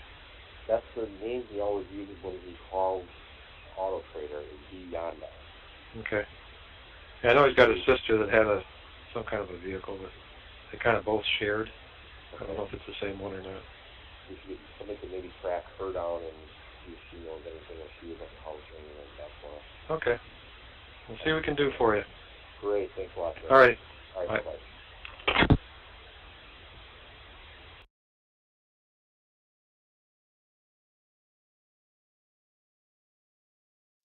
That is a really interesting call. Yep. Comments? Well, it was for two reasons mainly. The first thing that actually Twitter user Kaboom, if that rings any bells. Oh, yeah. Yeah.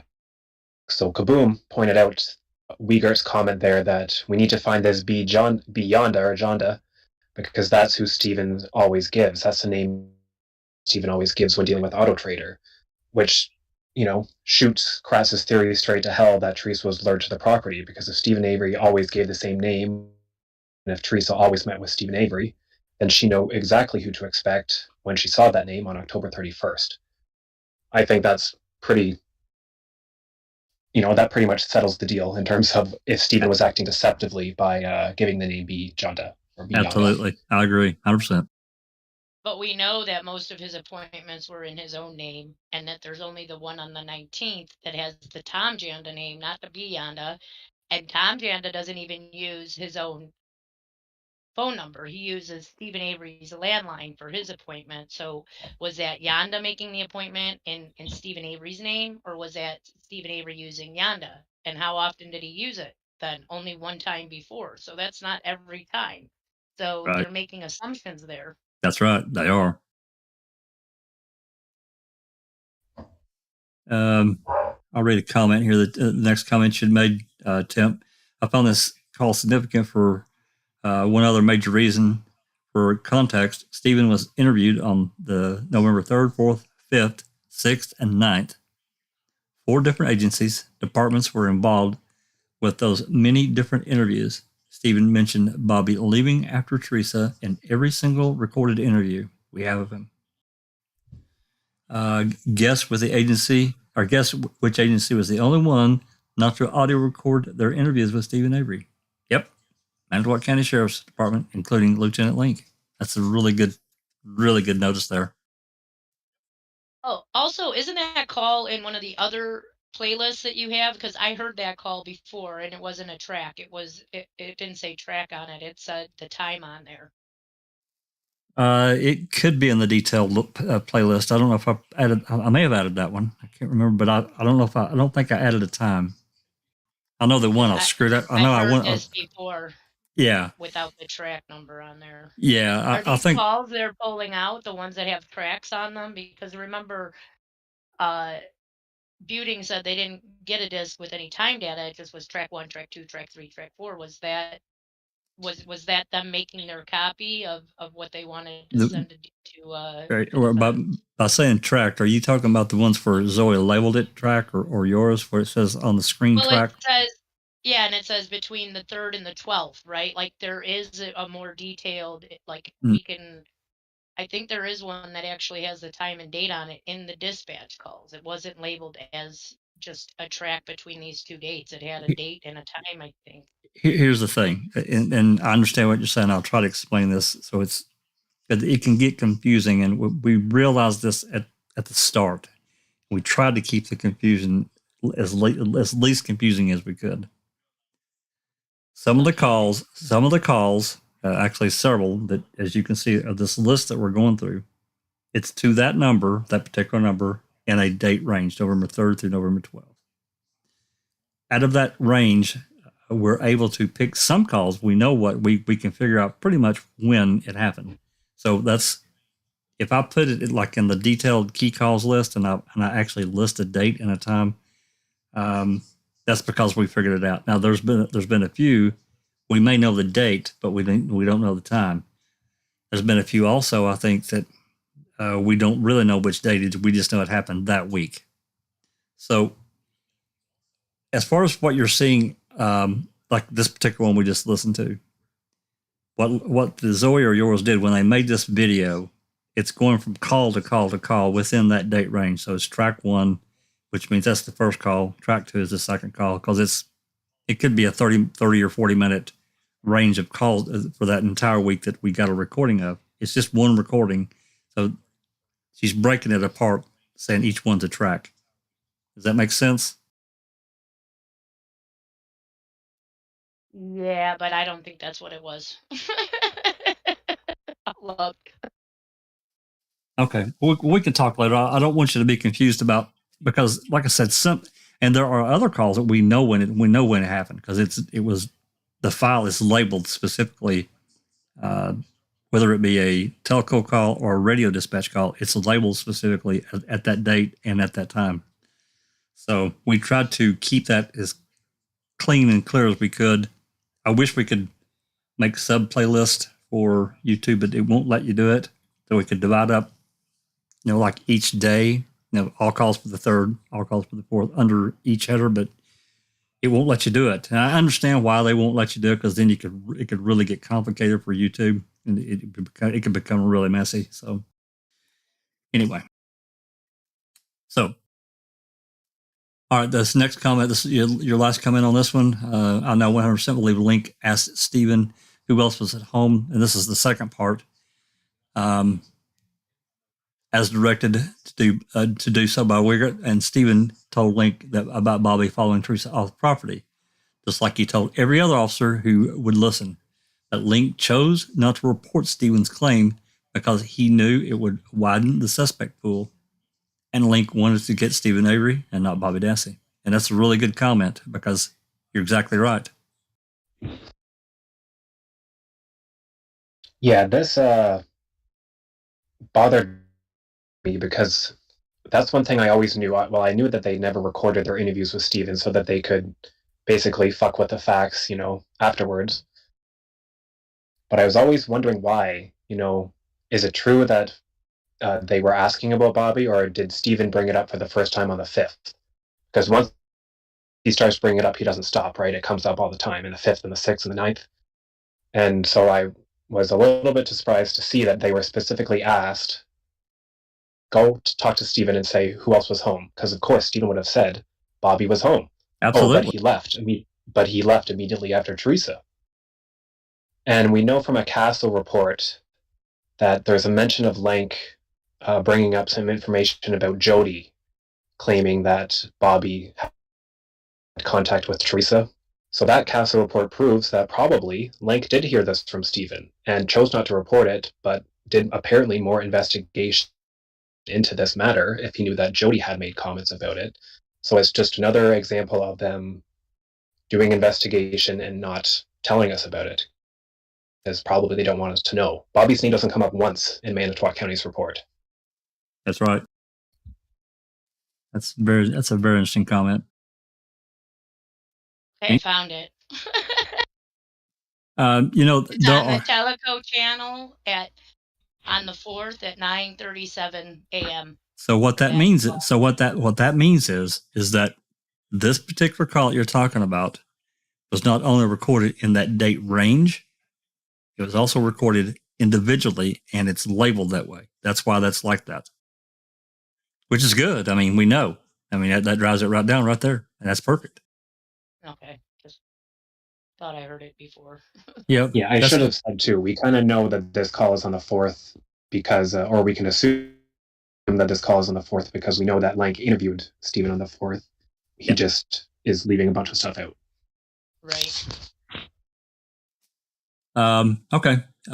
Alice, comments from any chat or questions from the chat? Bethany's had a few. This is very interesting. He knew Barb and Steve shared a truck, the one that burned. On Xander Road. Yep. Well, he said some kind of vehicle, so he's probably thinking what you guys are talking about. That's right. Yeah, and then Bethany again says, but the only vehicle they shared and drove was the truck that burned. They didn't drive the van. That's why Stephen was fixing it, because it dumped oil. Well, that was the one they shared was the Blazer, right, Temp? Yeah, that's my understanding. And Avery Wave on Twitter has shared a newspaper clipping revealing that Barb had tried to sell this red van, this Dodge van, I think it was, months and months before this, but I guess was unsuccessful. So it's not true that Stephen was the first one to be like, oh, well, I want to sell this van as an excuse to set up an appointment with someone that I'm going to kill when they get here. That's so bad. This sounds awful. It does. When you hear it out loud like that, it sounds fucking ridiculous. It does. It's so terrible. It's like, Jesus Christ, man. What kind of mind are you? Anyway, I'm not going to get off on that. When they say the Blazer that burned, they're talking about the Blazer from a year prior, 2004, that burned that they owned together. Well, they didn't really mention it. It's just Link said that he made that comment that I think they shared a vehicle or something. And there's a report saying that Barb and Stephen shared that. You're right, that Blazer that burned the year before. Interesting. Okay. Any other comments before we move to this next call? No, we're good. Okay.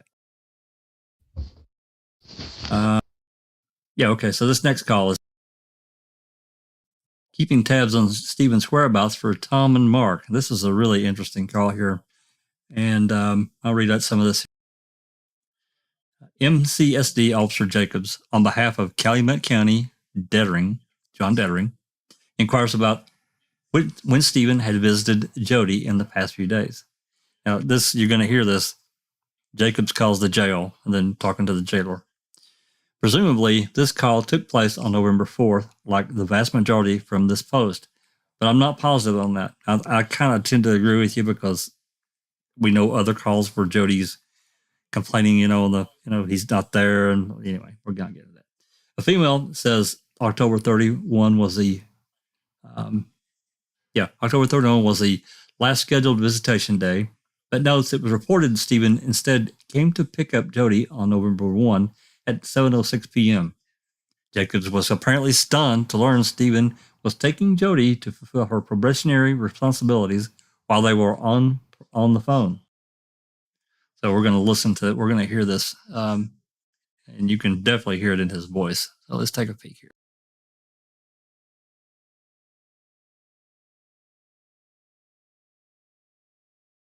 All right, here we go.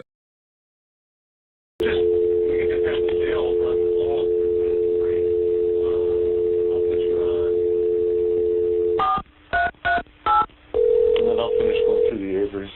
Okay. I'll tell them who you are first. Mantua County Jail. Hi, Jill? She's on paperwork. Should I? Oh, no. Who is this? Johnson. Oh, okay. My name is, this is Dennis Jacobs calling. Yes. So I'm going to put you on the phone with a Calumet County investigator. And he's going to ask for some information on visiting with Jody Switkowski or something, Avery's girlfriend. Yes. And we just want to know when he was visiting her. So if you can just give him that information. Yes, he also picked her up today for an appointment. He picked her up today for an appointment? Yes, he's out at an appointment right now. Okay, why don't you give all that information to John. I'm sorry. We're trying to do 16 things. I know, and I've actually run a lot of things. Okay. Maybe I could just transfer to booking, because I think I'll be interrupted. Okay. Well, You want to just call back here? Jacobs? Okay. 4215. 4215. Okay, I'll look it up and give you the information. Give it to Dietering. I'm You doing want something else. in the last month, the last week? I mean, I Just think in the last. Since the 31st. Yeah, the week of the 31st. That would be the last visitation day. It would be the. Yeah. Okay. All right. Give it all to him. Okay. It's 4215. Okay. Thanks. All righty. Bye. There's a second call here. I'm just going to let it play. Where they transfer the call from one from bookkeeping.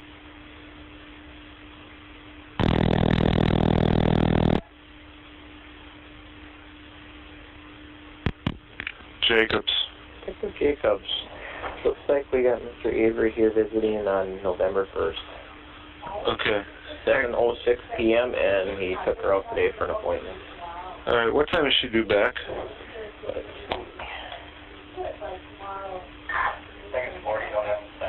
We should call Tom and tell him that Avery's in town. Let's see here. In progress. I do. No, I don't. Call Mark. Here, where is she? Appointment is at probation and parole. She should be back at 11:30. At 11:30? Looks like she's got it from 9 to 11 AODA at probation and parole. Okay. So she should be back at 11:30. All right, and then okay, so she's at probation parole. He'll be giving her a ride back right at 11:30. Yep. Oh, or 11 o'clock. 11, right? Okay. So, quarter after. All right. Okay.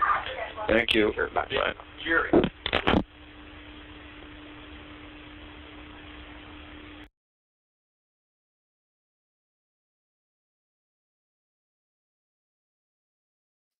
Interesting call.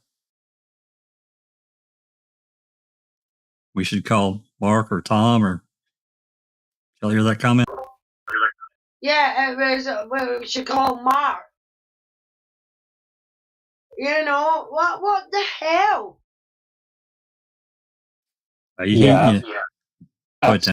At first he says we should call Tom, and then I think we can't really hear, but he must say something like, "I don't have Tom's number. Call Mark." Even though I assume this call was on November 4th, that kind of seems like it must be after November 5th, because I assumed he was talking about Tom Fassbender and Mark Wiegert. But Heel Spider pointed out on Reddit that if it is from November 4th, he might be talking about Tom Kaczmarek and Mark Rohr, which is another Tom and Mark that I hadn't considered. So again, I have no idea when this call took place. We can only kind of him and Hob about it.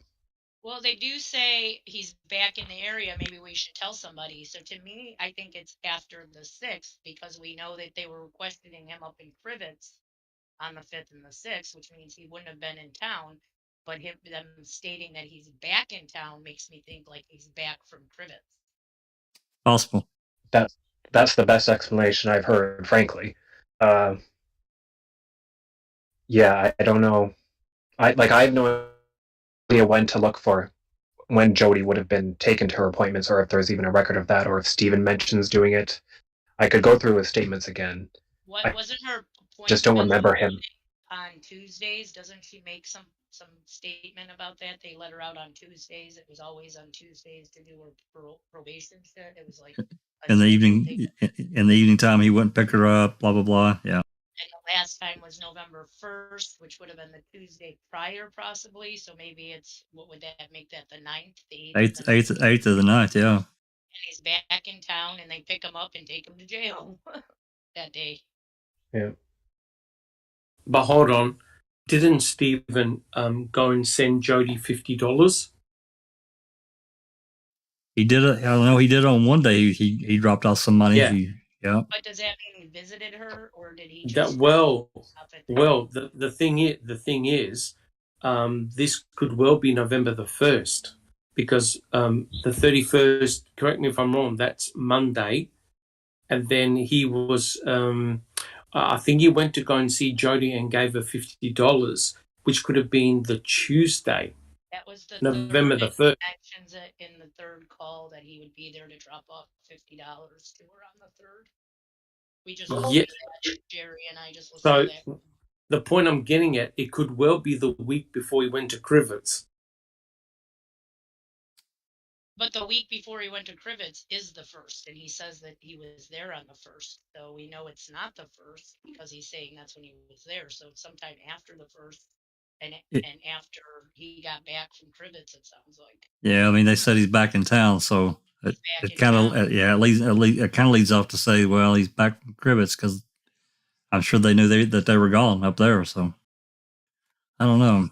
It'd be nice if we had this one in a regular telco call when it was dated and timed. Right, but this is before the finding of any cremains, right? We don't know. We don't know for sure. Okay. Any other comments? Daisy Lady's asking, where are these calls from? I haven't heard them before. They were new FOIAs that came through, and it was Temp and Ricky. It was Ricky that got the calls. He's been after him since 2018, and he was told after that first batch of calls that we got, that was it.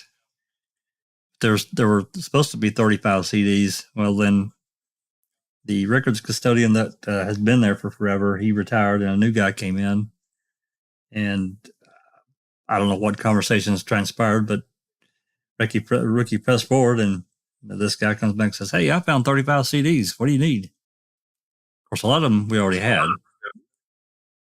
So it was a matter of getting we had 13. That's what his original one was. It was a matter of getting the other 23. And that's what everything that's been uploaded is from those 23 CDs. And Daisy Lady again is saying, were the two calls with Jody and Stephen on the 31st played by the defence at trial? I don't think so. That would have been good evidence for them. I'm not sure which. I'm not sure which two calls those are, but The one at 5 o'clock and the one at 8:45 or whatever. oh yeah, Talking to Jody on the 31st. yeah, those would have been. I think those were played at trial. No, those would have been great. And we have to remember there are a number of calls from the late October, early November that we don't have.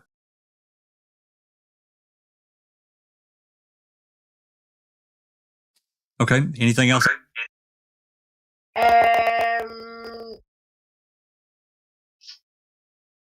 Kent33 says they didn't say anything about him being at the jail on the 3rd, putting money in Jody's canteen. I know there's a reference to it. I just don't remember which call or wherever. But I know there's a reference to Jody's telling, I think, in one of the phone calls that she needed money, and he went and gave her some, dropped it off, whatever. Yeah, well, Andy B saying the money was Maynard's day, was it not?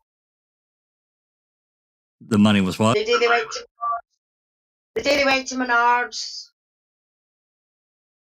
Which would was make when sense because it was near there, I believe. The Menards was near the jail. It was in Manitowoc. And that was the 3rd.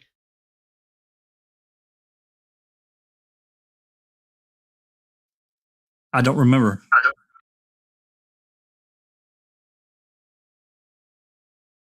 Right, we seem to be okay for now. Hi JD, welcome to the chat. Okay. Okay, if we're good there, then this next call I'm going to play is I was asked to put together this string of calls. And what it is there were references by Dolores and one by Barb about, these are jail calls. The first two are Dolores talking to Stephen over the phone after he's arrested about how Bobby was treated. And then the third one was with Barb.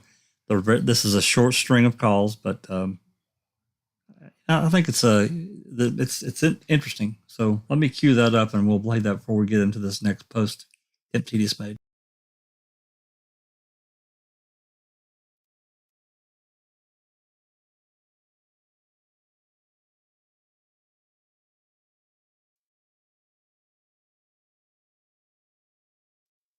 All right, here we go. And you can see there's this very short.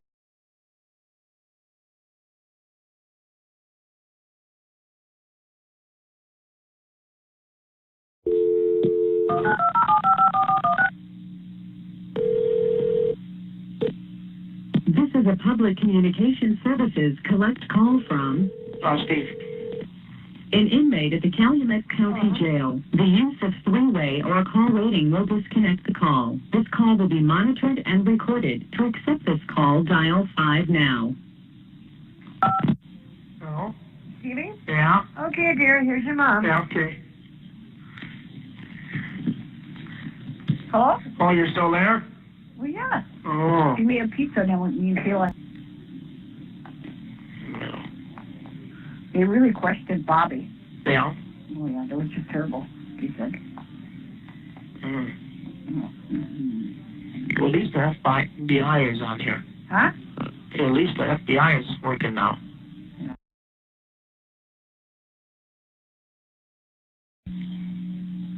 See, I don't understand them taillights and the headlight lights. No, I don't either, Dad. Did you tell that to them? Yeah, they're gonna talk to Chuck and everything. They're gonna talk to Bobby. Yeah.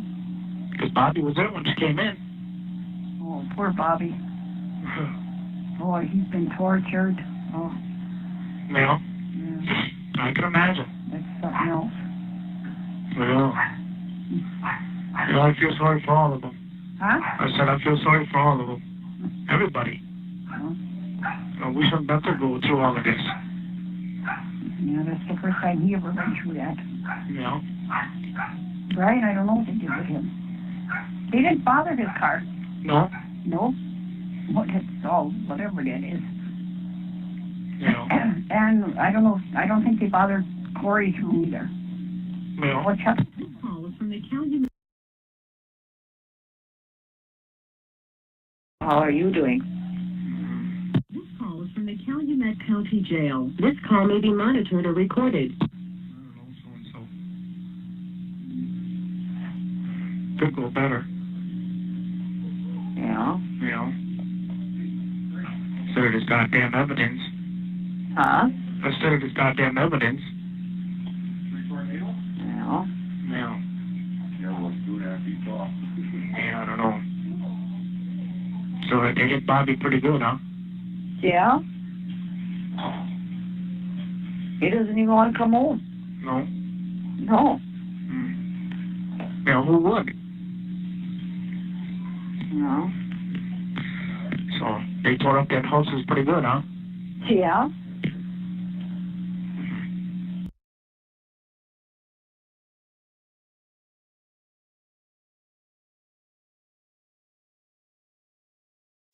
There you go. 3 references directed to Bobby and how he was treated. Comments? So Daisy is asking about the, since none of these calls were apparently provided to the defense, if they are considered new evidence to, for like a new claim. The problem is, although these calls are interesting and they give us more insight, they don't prove anything. They don't show any, they don't provide any lead to anybody else or provide evidence that would, be helpful to Steve to actually get him out of jail. So that is, unless one of those calls that calls in a tip that we get transferred and we don't hear is so in Steve, that might help.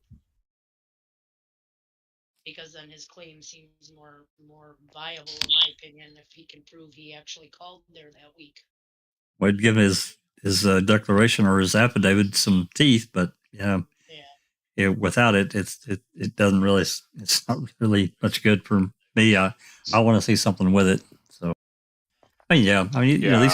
these calls, for a little history for Daisy is as far as we know. the calls. This happened at pretrial. We talked about this, I think, maybe last week. At pretrial in August of 2006, Stringer Buting was questioning Remaker, and it came up about if he had reviewed, whatever, any information prior to his testimony, and he said, yeah, he'd reviewed some calls. Of course, that got their attention because apparently according to what they were saying, they've been trying to get these calls for months and hadn't gotten anything. So at that point in time, they were rattling off like 30 calls for the defense from MTSO. With that said, looking at these calls and going through them, a number of them are specifically dated in the files that we have of August the 7th, 2006. So it made me think that it's very likely that these 35 CDs were burned, and everything that they had at that point in time from that time frame, in November 3rd till November 12th, was captured. I can't prove that. That's just what I believe. So. Yeah, I could easily concur with that. It's really kind of irritating that this, there's so much clearly missing throughout these range of. I mean, I'm grateful for what we got. I mean, it gives so much more insight and helps. But Sapper Cop is right. There's no smoking gun that we found so far. We can put a lot of things together and say, hey, clearly they're really after this guy, and they were. But that's not enough. We need more. I like to make the comment.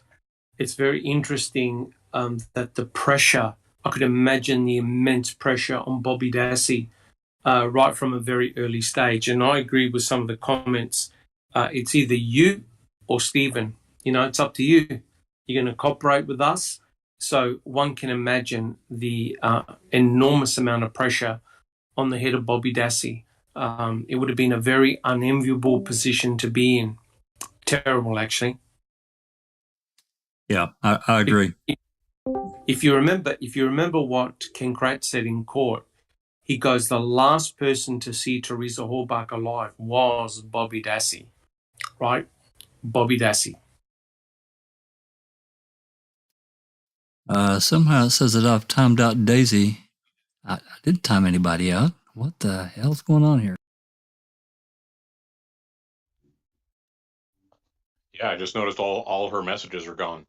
Yeah, I wasn't even on the screen. What the hell? That's crazy. Well, I apologize. Yeah, I've just noticed that, Jack. It's saying that it's you that's done it. Yeah, I wasn't even on the screen. I was completely off on another screen. Yeah. I don't know what the hell's going on there. Daisy Lady, sorry if you're still with us. Sorry, that was not intentional whatsoever. As Jack says, he was on a completely different screen. Yeah, I mean, I've got like a number of windows open, but I've been on a completely other separate YouTube window to play the call, so I've not even been back to this screen for probably 15 minutes now. Maybe it's probably longer than that. I apologize. I don't know what the hell's going on. Anyway. All right. Anything else on this? Yep. I was gonna say that's I'm pretty sure that's the chief reason that we can't get the 11-9 interview with Bobby. And I think if anybody ever found themselves in a position to actually get that call, whether through legal means or some other, I guarantee that thing disappears. Yeah, I mean, as far as we know, the only one that's got it is Kathleen, and I think Farrick has gotten portions of it, but other than that, I don't know anyone else that's gotten it. Every FOIA that I've seen has been denied for it. All of them, even to the DOJ. I know Jinx has tried the DOJ, so have I. Rookie's tried, other people have tried, and they flat out denied it.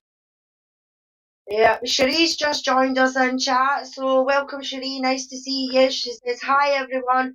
Why were they torturing Bobby so much? And the jury was very interested in Bobby's testimony. Well, that's why we want the November 9th interview that he gave at Aurora Medical Center with these guys and what they said to him, because we really don't know. It's just we got this picked up on this. It was Susan actually that was talking to me about it over the past couple of weeks, because she knew we were putting these detailed calls together and getting some of the more interesting ones out there. And I'm sure I'd heard this before and had forgot. So, it's just hard to say what kind of pressure they put on this kid, right, wrong, or indifferent. Yeah. Well, Ken 3334 says 1 November 5th, 2005, in Burn Barrel, officers located burnt clothing and a partially burnt shovel while continuing to execute the search warrant of the property near the residence of Stephen Avery.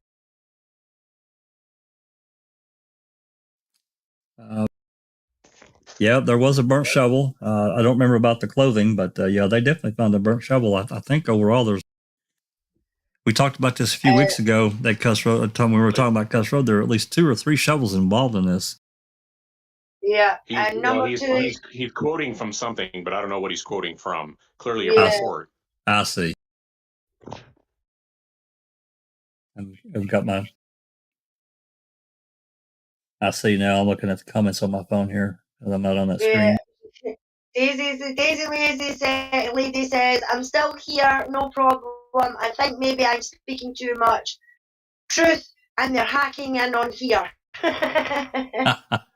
Now, I don't know what that is. I didn't do it. I mean, I wasn't even on that screen. I don't really understand it. I'm going to have to send a trouble ticket into YouTube, because the only people that I ever do anything to in the chat is these Russian porn bots that we seem to have picked up here the last 3 or 4 months, and it's been pretty bad. So yeah, I've had a few of them already tonight, Jack, and me and Darkside have took care of them, but they're starting to be wise, and they're changing, and they're making it a name, so it'll come in like Stephanie something or other. But then it's the same sort of porn bot link writing that's beside it, and it's like, don't try and fool me with putting a bloody name. Okay. If we're good, I want to move on to this second post that Tim put up about Teresa's last fax. I think it's really interesting, because there's a lot of questions surrounding her fax machine and when the fax came in, and it's really interesting. And some of the issues that Seeking Truth went through to get the last fax that was sent to that fax machine on November 3rd, which I think there's just all kinds of problems with that too. Anyway, let me get over here to the screen.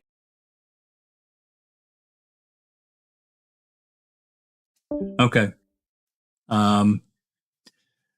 MTSO dispatch audio reveals new information about Teresa's last fax and phone contact on 10/31/05. Notably, at first, Teresa's last fax had no timestamp, which conflicts with reports, and police assumed the document confirmed Teresa left the Avery salvage yard alive, which conflicts with reports. In this post, I review a newly released audio from the Foul Play YouTube channel containing the police chatter relating to Mr. Zipperer, as well as early investigation into Teresa's last fax sent on October 31, 2005. This is some of the earliest available audio we have access from November 3, 2005, the day Teresa was reported as missing. There are a few new pieces of information relating to Teresa's last fax, including the fact that police originally assumed the fax demonstrated Teresa left the Avery salvage yard alive, which is totally inconsistent with the reports we have access to. We can also hear Wiegert say Teresa's last call was with the Zippers, which is totally inconsistent with the phone records we have access to. Okay, Wiegert and Lemieux were in contact immediately after the call with Mr. Zipperer. We can open with the November 3 conference call between Link Remaker and Leslie Lemieux, Wiegert, and others, Dettering or Jacobs, to talk about the Zippers. Okay, this is the first call we're going to play here. Let me get over here to it.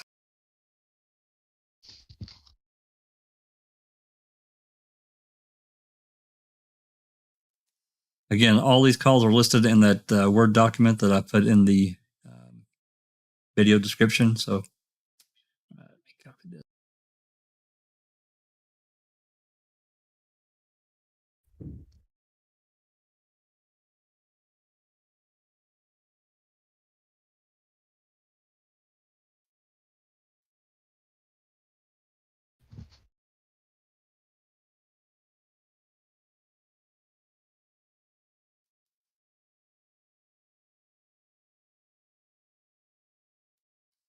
All right, here we go. Okay, we're here. Okay, how you doing, Mark? This is Jim. Hey, Jim. I got Dave Remakrine with me. Okay. We just need a couple questions answered. When you talked to Zipper, are you the one that talked to him? No, he's here right now. He was here, so go ahead. What did he say? I mean, what did you ask him? What kind of response did he give? When I introduced myself, he basically went off in a tirade about the auto trader trespassing on his property, that they did not have permission to come out to his property. When I told him that we were looking for an employee that was missing, auto trader had called his son, or that his son was the one that was dealing with the vehicle, that his son was possibly on the way to Alaska to look for employment, and that he never had any appointment scheduled with Auto Trader. But he thought they must have been there because there was an Auto Trader magazine on the kitchen table. What time was that, did he say? When he saw the magazine, I don't know. Okay. How old is the son? He would not give me that information, but he did tell me his name is John. Okay. Whether that's true or not, I don't know. You're going to check up on me now? And he goes, I want your information. I gave him mine, and I don't know what my date of birth is. Yeah, he's not a real pleasant person. No, he's not. We want to get a little information. We're going to go out and pay him a visit. Yeah. He did. Then he started talking about his mean dog that eats people, and cracked open a beer while we were on the phone, and said he was going to get his attorneys. And found the magazine on the table. Magazine on the table. Okay. Leslie, how did they determine that the appointment was made with George versus Sonny? That's the name and phone number that Angela at Auto Trader gave me as far as who the appointment was scheduled with. Son lives with George? Talked to Mom and Dad already, obviously? Yes. What kind of feedback did you get from them as far as, is there a possibility she may just be gone somewhere? Or? She's never done this before except this last early summer. She had went camping and didn't tell them. When she arrived home, they said they had words with her, and they don't believe she would ever do anything like that again. But other than that, nothing. She's got no medical history, no mental illness that we're aware of, not on any medications. You drink? By reading her diary, yes. Okay. One other interesting thing, when I talked to the girl from Auto Trader, she said that they had received a fax from Teresa on Monday, but they don't know what time. Usually it's at the end of the day when everything is complete. They have to fax in what they've all done. So they did receive a fax. She's going to get that fax for me and fax it back to me as soon as they get it, as soon as she gets to the office. Yeah, it didn't have a timestamp on it, she said. Okay. The other thing is Teresa had told one of the secretaries at Auto Trader, she had been at the Two Rivers address once upon a time before this, which I'm believing is Avery's, and that Avery had come out wearing nothing but a towel. So she thought that was kind of odd, so she had told the secretary at Auto Trader that. So that's it in a nutshell. On that, the schedule she had for these photos, does it have a time on those? No. What happens is when people call and want pictures done, if it's in her area, they will call her on the phone and say, can you go over here and take the picture of this this thing, this whatever, make contact with this person. Okay, there's no like meet so and so at 2 o'clock or. I'm not clear on that. I'm hoping I'll know that in a little bit when I get that fax. Okay. Hey, Mark, Yeah. do you have the phone number for the fax that came in on? Yeah, I'm going to be in the process of working on that as soon as I get off the phone with you. Okay, that's probably something we're going to need for tomorrow to find out what time, when these faxes might have come in. Maybe they get a ton of faxes in a fucking day. But you said there's no timestamp on the fax that... No, not that they received. Ah, that shit. His 435 number, I'm told, came from Green Bay. A fax number of hers from Green Bay, but nobody knows that she's got a fax in Green Bay, so I don't know. But I don't know what time that was. I haven't found that out yet. Well, if we got the number that she sent it from, that could be a sweet deal. Yeah. Mark, you've got the number that fax originated from? Yes, and it's a Green Bay number, and that's as far as I got so far. Okay, what is the number, Mark? It's 435-1367. We're going to run that through Accurate, see what we come up with. Wonderful. Okay. But she normally would do the fax thing at the end of her day. Right, that's the norm. That's what their photographers all do. Okay, so we're assuming if she got the fax sent to them, that she was done taking pictures. That's what we assume. On a flyer, contact Oneida Tribal, or Oneida at the casino, have their security guys look through the fucking parking structure. All right. All right? Do that.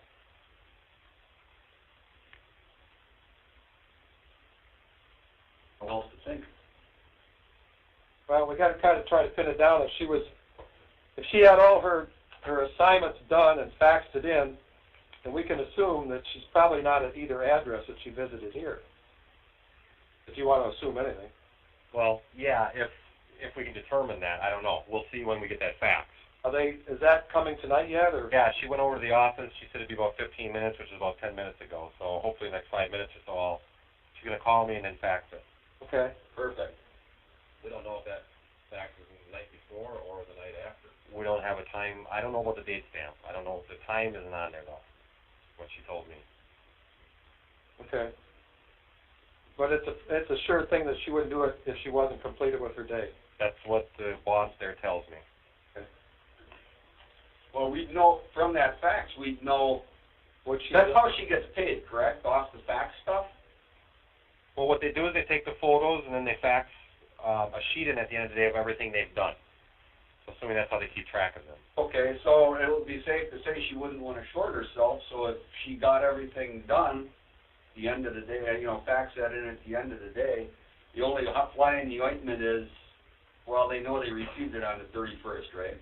Yeah, they did receive there's an incoming phone call to her cell phone at 2:27, I believe it was, somewhere around there, on Monday. Okay. A 5-minute phone call that came from Auto Trader.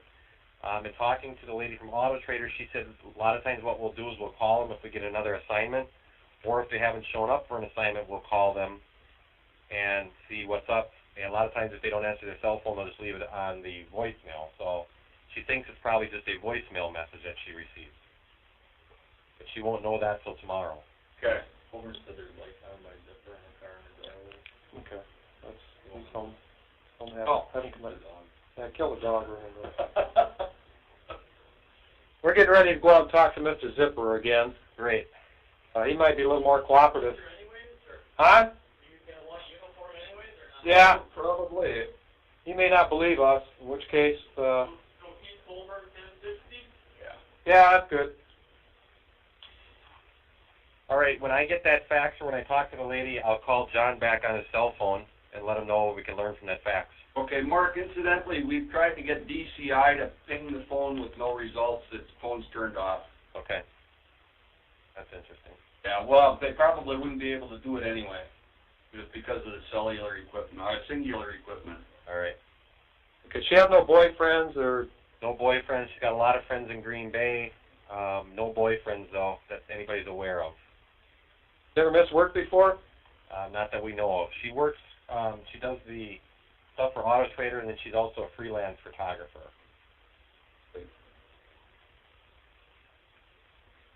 Then an Auto Trader, she's been a good employee. But she doesn't work every day. No, it varies. Depends on the demand. She was supposed to work today and did not show up, or did not keep appointments, apparently. Always comes into the office or whatever it is before she goes out on assignment? The office is actually in Milwaukee. They always usually have phone contact with her so that they know that she's going to do the appointments, or that they give her the appointments over the phone. Okay, today would she have had appointments and went out on them without calling in? Doubtful, usually not the case. They would know if she made the appointments, apparently. Okay. Got anything else right now, or? Okay. I'll call you guys back on John's cell when I hear from Auto Trader lady. All right. Okay? Thanks, Mark. Thanks, guys. All right. Bye. Bye.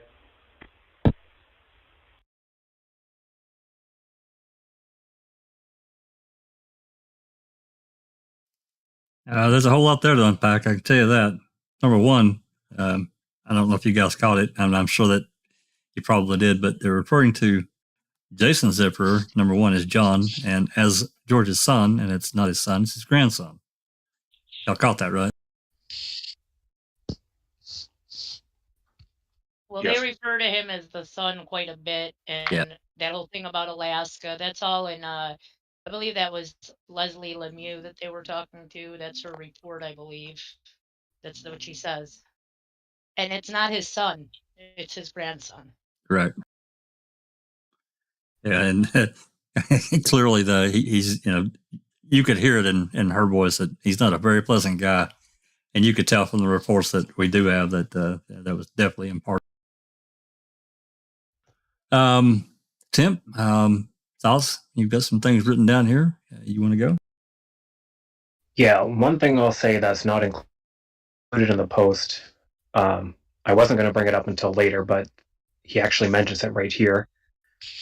So he says that there is a voicemail, a 5-minute voicemail that Auto Trader left Teresa, which is not exactly what happened, but at least he's confirming that that call was from Auto Trader to Teresa, because at trial, Dawn testified the opposite, that Teresa called her. That's right. So that undermines her recollection of that call. There's been a few conspiracy theories about that call. However, I think this also might explain why Wiegert said Teresa's last phone contact was with the Zipperers, because he was under the impression, for whatever reason, that 227 call was a voicemail. So then he says, besides her voicemail, her last phone contact was with Mr. Zipperer. So in context with that piece of audio, I think we can pretty much dismiss that little claim that her last phone contact was with Mr. Zipperer. Yeah. But that does raise questions about, who actually called Teresa. Presumably it was Auto Trader. Definitely, they weren't like, who leaves a 5-minute message? I can't think the last time I left a message longer than 1 minute. I mean, Well, her phone only held 2-minute messages, from what That's I right. understand. So That's right. It I could had have been seen. a 5-minute message, and she changes her story as time goes on as well. Dawn does say that she called Teresa, but by trial it's changed to Teresa called her about supplies, in which they talked about her kid's costume and stuff, which I don't think actually happened. I had singular in 2005. 2 minutes was the max message you could leave. okay. Interesting. Yeah, I knew it was, who leaves a 5-minute message? There's one other thing you can kind of hear when they first start talking about the timestamp and the facts. You can hear that Wiegert is pausing, and Lemieux is giving him the information, saying the fax was sent on Monday, and he pauses, and there's no timestamp, which is, wildly inconsistent with Lemieux's report, which actually is funny because Jink said, this is all detailed in Lemieux's report, and the Zipperer stuff is dead on. It's actually one of the first times I think that I noticed that the audio corresponds to a report accurately. Usually there's just no report, right? They're not documenting these calls. But But this one was dead on until they start talking about the facts, because Lemieux reports that there was a timestamp, and Angela gave her the timestamp, but we can hear her tell Uyghur there's no timestamp. Angela told me there's no timestamp, which gets repeated over and over again in this call because they start assuming that Teresa must have left the Avery salvage yard. I think that ultimately the fax probably was not sent after she left Avery salvage yard. That's my opinion. I know, would love to hear other opinions.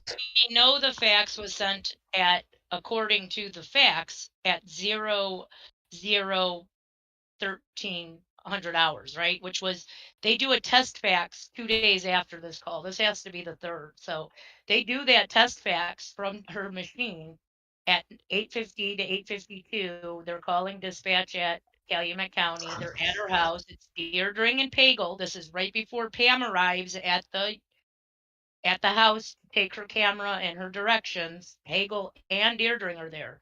And they do call in, they test fax it.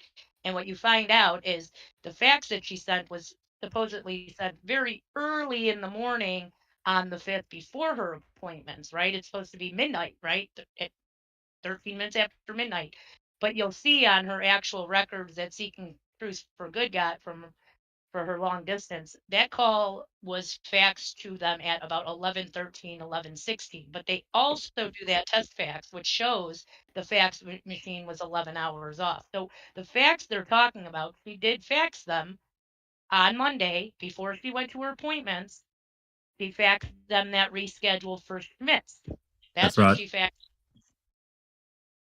Yep, that's right. Yeah, so that's my conclusion too, is that the fax, despite them for saying, there's no timestamp, we don't know exactly how that, how they went from saying that to saying there's a timestamp.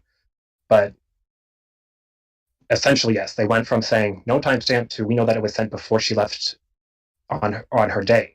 They initially thought she sent it very early, but then even with that time difference with the fax machine issue factored in, they still have to conclude, obviously, that she sent it prior to leaving. But the point is, they don't even realize that this is 11 hours off, because at trial, they're talking about this fax being sent at midnight the night before on the 5th, early in the morning. Even after doing the test, they don't realize they don't get. After doing their test fax, they don't make note that this fax machine not only has the wrong phone number attached to it, but it is also 11 hours off. Alice? Yeah, and there's one other area where Lemieux's report conflicts with Uyghur's report, because one other thing we hear Uyghur say over and over is she wouldn't send in a fax unless she had completed her day. That she gets, that's something again that he gets from Lemieux, and we know they're in contact in this call. But Lemieux reports the opposite, that she was told the fax they came in at the beginning of the day, which again is probably true, but it's just one more contradiction to the reports where they're saying literally the exact opposite of one another. What did Angela say? Maybe they were talking about the first fax of the morning, which would have been George Zipper's, appointment does get faxed to her as well. So that would have been about 7:30 something in the morning that she was faxed from Auto Trader. So maybe they're talking about Auto Traders also faxing to Teresa in the morning. Well, she says, here's the quote from Casso. Uyghur says that Angela was confused, number one, because she thought the fax would come in at the end of the day. But Lemieux reports that Angela knew from the fax Teresa had rescheduled some of her appointments for Monday and was sent in before she started her day.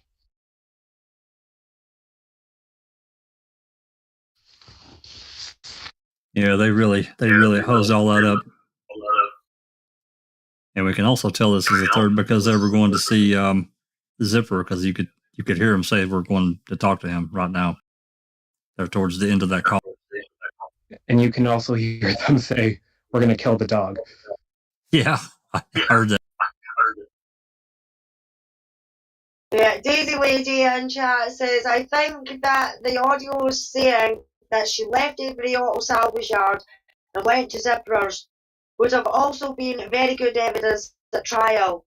Why didn't they play all of the incriminating audios? I don't think they had it. No, I don't think they had it. Would have had it either, because if Dean and Jerry and that had these audios, they would have used them like they did when Ramaker tripped himself up and said about the audio calls, because did they know go back the next day and recall them and then played the audio? Or was that somebody else? Am I thinking of somebody else? Well, to my knowledge, Oh, no, they that got. was Silkman, wasn't Yeah, to my knowledge, they got that afternoon. They received, Dean and Jerry received 30 calls. That we've got that or somebody got that CD, has been posted on YouTube since 2016 of the 30 calls. It's actually 29, and I think the Culverin call was pulled out of rotation for whatever reason. But to my knowledge, that's all they got at the time. I don't remember seeing anything in the discovery stuff that Kratz sent to them that indicates they got it all. And if I did a few posts on this issue, and I think the reason that we only got certain calls, it was because he was asking specifically about their discussions before searching the Avery property. And Remaker admits that he had listened to audio. So when they find that out, they realize they're fucked, right? They just got caught withholding audio that had been requested by the defense. They know that they can't turn over everything, which they didn't, clearly. Now we know that thanks to PC and Joris. So they put together a few files quickly from that time frame, specifically just that time frame of what Remaker had been testifying that he listened to calls of, because they don't want to give more than they need to, right? But they accidentally gave too much, and that's how we got the license plate call from Colburn. So quite literally, they handed the defense that because Hewing was aware enough to catch them in a lie, essentially. Yeah. TJ Anderson, welcome. He's joined us in chat. He says, if Bobby did something and should have been the number one person of interest or suspect, why not get him and Stephen both? Bobby turning state evidence instead of blaming Brendan. Yeah, that's a fascinating point, because I've always thought, why did they just not try to attach Bobby to Stephen? Because there's so much more incriminating evidence connecting Bobby to the crime than there would ever be to Brendan. And I don't know if they really needed the confession. I mean, I know that the confession allowed for tons of inflammatory media coverage, which must have had a negative effect. But surely if they went for Bobby, they would have had so much content to use. I don't even think they really wanted to go after Brendan the way that it happened. I think they wanted him to witness something so that they could get another warrant to go back and find that magic bullet. But Brendan was not smart enough to know what they were trying to suggest, Just that he saw the fire, that there may have been a body in the fire. That's kind of what they were suggesting at first, right? Like, just that he saw it. Then it became this whole rape, murder, and everything else, as they are, because Brendan doesn't know what they're looking for, so he's just saying anything. Right. He's believing literally what they're saying. So he kind of screwed that all up. I don't think they wanted Brendan to be arrested for part of the murder, because now he has a choice not to testify. Had he just been a witness, they probably could have subpoenaed him to come whether or not he wanted to. But now, being an actual perp in the crime, he has a right not to testify because he's now implicated in that crime. I mean, we can clearly tell at the. Go ahead, Tim. I think we can. The reason that they push so hard, I think they actually did want Brendan arrested. And the reason why, we can tell, they press him after he says, yeah, Stephen raped her. They keep pressing and say, you raped her too, didn't you? And the reason they needed that to happen was because they knew they weren't going to have any physical evidence of this brutal rape. So during a hearing, the state relied on Brendan's statements as sufficient evidence, and the reason they were allowed to do that is because Brendan incriminated himself. Because surely Brendan would never lie. He would never make statements against his penal interest, right? That weren't true. So that's why they needed him to incriminate himself as well. Well, he needed to be destroyed, and I think Kratz knew that because he was the alibi, right? Yeah. If they wanted to use his statement as a basis for those additional charges, those 3 additional felony charges, then in order to rely on that, he needed to incriminate himself, because there's a case.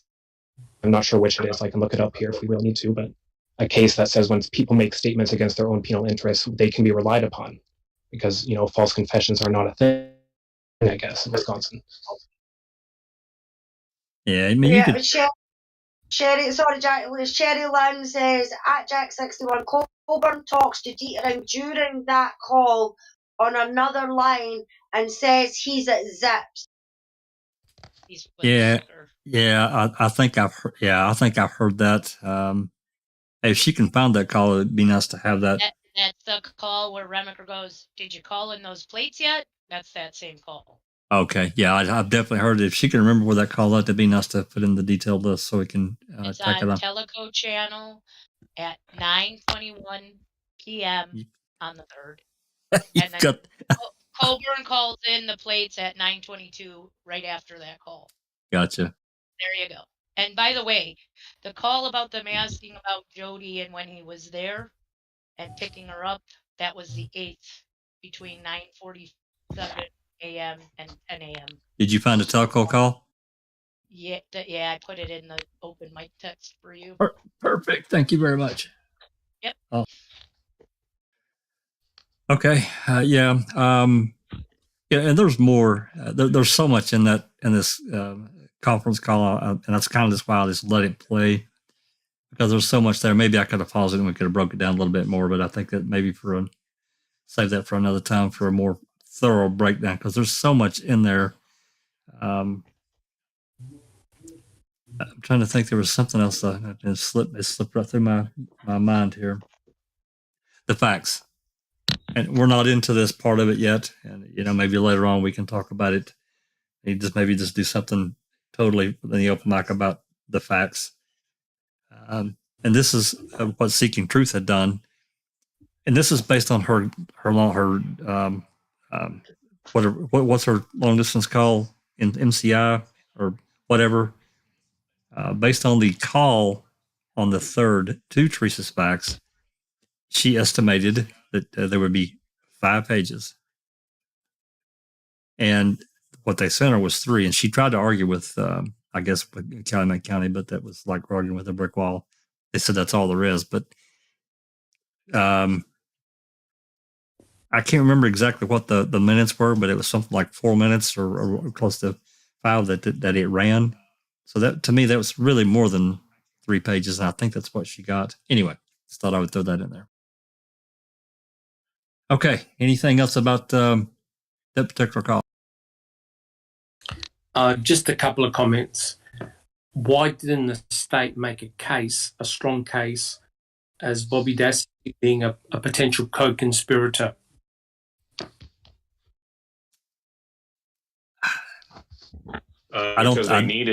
Because remember, this was meant to be not only just a murder against Avery, but also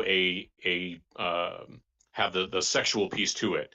And Bobby may not have been the smartest knife in the drawer, but he was never going to cop to anything having to do with rape or any of that stuff because that would have put him too deep in the barrel. Brendan had no way to defend himself, and he wasn't smart enough to defend himself, so that's why he was the target and not Bobby. Yeah, correct. So they needed a sexual component, but forensically they couldn't prove that Teresa Halbach was in that trailer. So basically, they needed Brendan to provide a narrative of what went down, because law enforcement had no idea where the murder took place. Correct? That's right. They had no idea until right. Brendan. Yeah, because they had no trace evidence from the trailer or the garage. Correct. I'm curious to why they needed a sexual component to this crime at all when it came to anybody.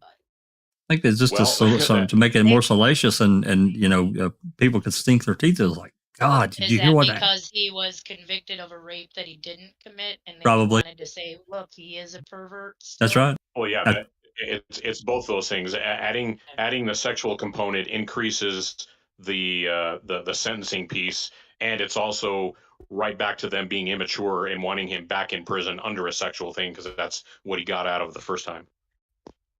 And at the time, they were trying to reinstate the death penalty, and the 3 charges that you had to be charged with to qualify for the death penalty were the 3 charges that they added after Brendan's statement. Yeah. Oh, good point. Yeah, it is a good point. Of course, they were forced to take at least a couple of those away. And I know that Beauty and String, they argued vehemently all throughout the summer and the fall with Willis about the reliability of Brendan's statement and at them adding the charges.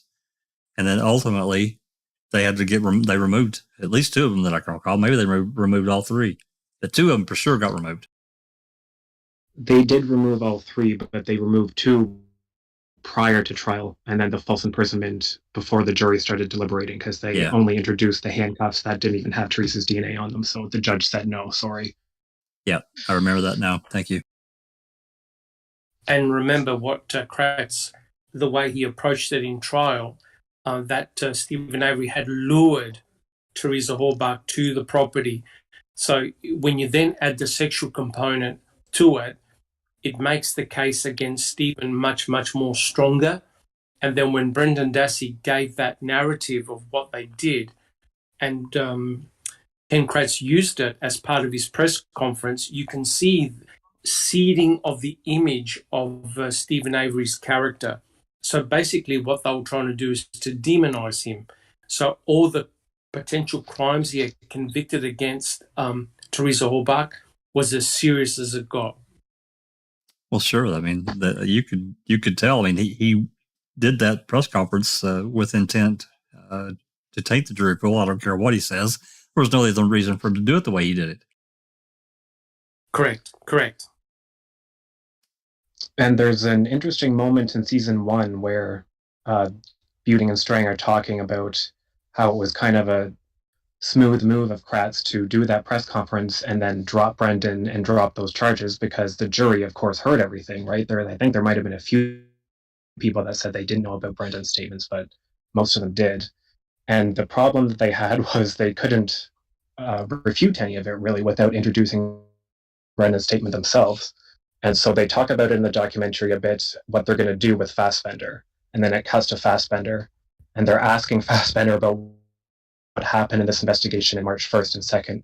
And he is playing absolutely dumb, trying to pretend that he can't remember, because they don't want the jury to have that in their heads, right? Brendan made this statement about this violent crime and there's no evidence, which is what the defense was pushing through this questioning of Fassbender. But I found it very telling that Fassbender was trying to, I have no idea what happened on March 1st or March 2nd. Really? Because that was a huge break in the case. Huge. Yep. Okay, Alice, how are we doing in chat? Any questions that we need to address before we move to the next? No, Jinx seems to be, and Kelb seems to be answering questions that have been put in already. So we're all good for now. I appreciate you ladies taking care of that. Okay. Okay, this next call that Temp has got is fax number connected to Teresa's last fax was disconnected on November 1st, 2005. Next, we have MCSD Officer Jacobs, who, after playing some phone tag, contacts SBC service agent and asked about the fax number Teresa used to send her last fax on October 31. The agent informs Jacobs that the number comes up as disconnected on our end, but informs Jacobs we can have the last known address and the number was linked to. She provides the address for the apartment in Green Bay belonging to a male with a last name Vandelhoeven. I guess, is that how you say that? Vandelhoeven? Yeah, Vanden Heuvel. Vanden Heuvel? Okay. Jacobs says, well, I know there's a registered sex offender by that name because I arrested him. It's an ugly business sometimes. Jacobs then calls Wiegert back. All right, let's play this call. This is the Wiegert, him calling Wiegert. Hold on just a second. Let me get this thing.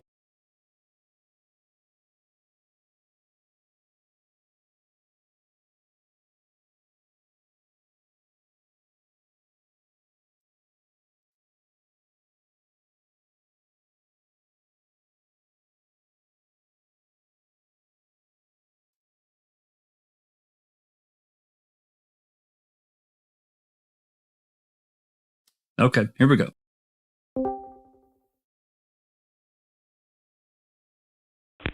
We can just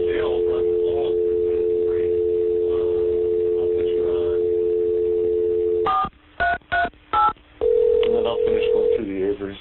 Okay. I'll tell them who you are first. Mantua County Jail.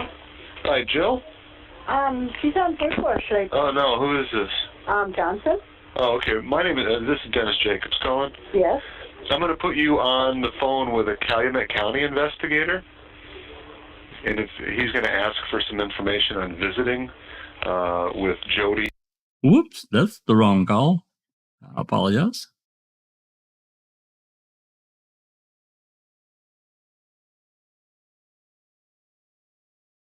Give me just a second. I will get it.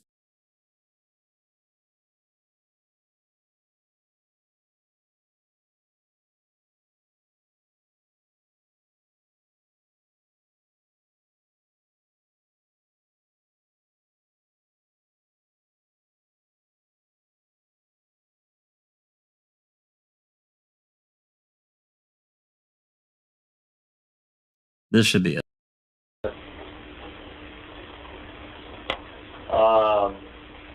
That phone would have been disconnected at the first of the month. Okay, because the fax comes from that phone number on the 31st. Right, but it would have been canceled at the first on either at midnight, or November 1st. Oh, that's freaking weird. Well, I got him. Looks like he was born in either 63 or 53. I got a 71 here too. From Vandenheuvel. I got one in Green Bay, a Michael J, who was born in 71. Okay. That's probably going to be, I got one that was born in 77. But he's living in Seymour. I'm trying to match up the address.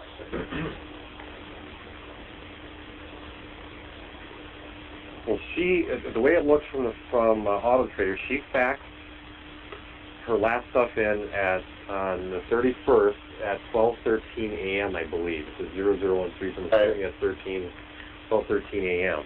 Right. And then she goes out the next day and makes and does those other appointments, and then that's the last we hear from her. Right. So what I'm going to do is I'm going to have GBPD go over to Quincy and see who's living there and see what they can tell me. Yeah. Okay. 215 South Quincy, apartment 3. Got it.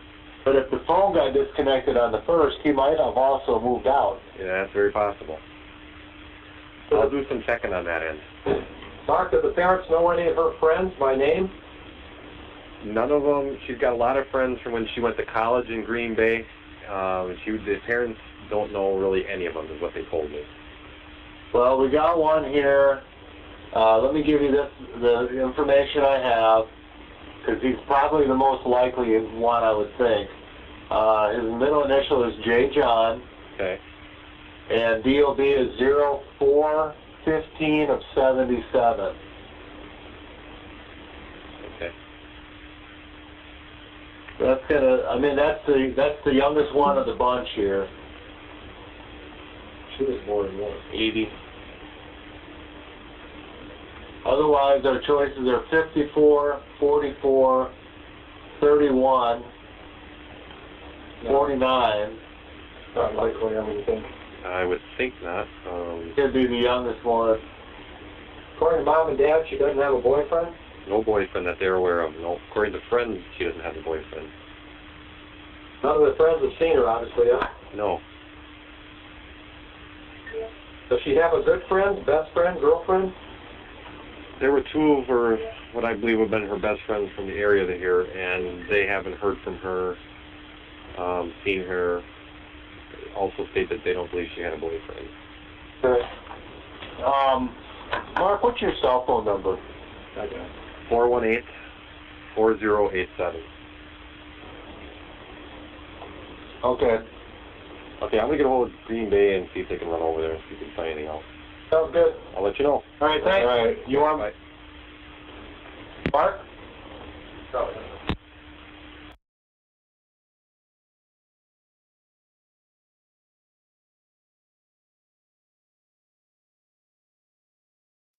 Interesting call. Comments, Tim?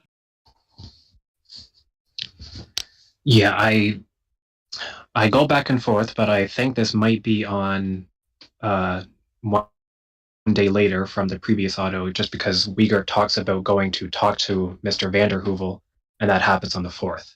But it still could be on the 3rd, and they just didn't get around to it. It was quite late, right? So, but I'm most confused by the fact that the number on Teresa's last fax, which they discover eventually was programmed into her fax, to show a different number for some reason, that actual number was disconnected November 1st. And I was struck, is it just a coincidence that either Teresa programmed her fax or that it was already programmed to show that number when she got it? Is it a coincidence that number was disconnected one day after her death? I don't think he really knows what he's talking about, to be honest with you, because they do go through this in the case with this Vandenhoovel person, and how he hasn't had that number in like a year, 2-3 years. They do talk to him, so I did read the report, but I don't remember him saying that he didn't remember. He says he doesn't have he has no and he hasn't internet. had a phone in a long time. So how could he have disconnected his phone just a few days prior to that? That's not a long time. This seems really. Exactly. But they actually don't even ask him. I thought they would ask him, did you disconnect any phone lines recently? But they don't look into it at all. I'm not much on coincidences of this nature. I know real coincidences do happen in real life. I get that, but we know that her fax was connected to that phone number because of the test fax. So it's not like she was over at Vandenhoovel's house. No, I don't think anyone. No, I don't think anyone's saying that though. I don't think that's what anyone's saying. We don't know exactly why the fax programmed to show that number, and is it just a coincidence that number, the actual line, was disconnected November 1st? Yeah, it's just weird as shit. It just is. But we don't have the call where he's talking to the person on the other end with the phone company, so we don't really know if that's exactly what she said, or if she just said. Yeah, we do have that call. Yeah, we do have. We have that call. Yeah. And they do tell him that it was disconnected on November 1st. She says it shows it's disconnected on our end, like that. I remember the tone. But how long? She sounds like yeah. Well, on her end, when she's looking it up in her system, I think is what she's saying. Yeah, she didn't say on November 1st, did she? She said it's disconnected on our end. Yeah, he goes on to ask her, and she clarifies. Okay. Did we play that just now? Did I hear that and I didn't really? No, I didn't play her. I didn't play her call. It's before this. It's a long call where they go back and forth to try and get this information. Yeah. All right, so but it is in this series. It's before this call here, because he first calls her and he wants information, and she's I need a warrant or something. Isn't that right, Tim? She needs something. Yeah, I think she has to call him back. They get a confirmation number. Yeah.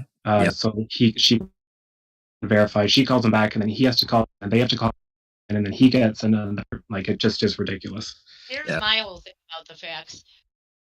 When they knew she had faxed something and it had this number, they could have gone back to Ryan, who's staying at her house, and said, "Do you mind if we fax this and see? We know she has a fax machine. Can we just check this?" No. Instead, they take 3 days looking for a fax fucking number, and that they could have just test faxed the very first night they were there.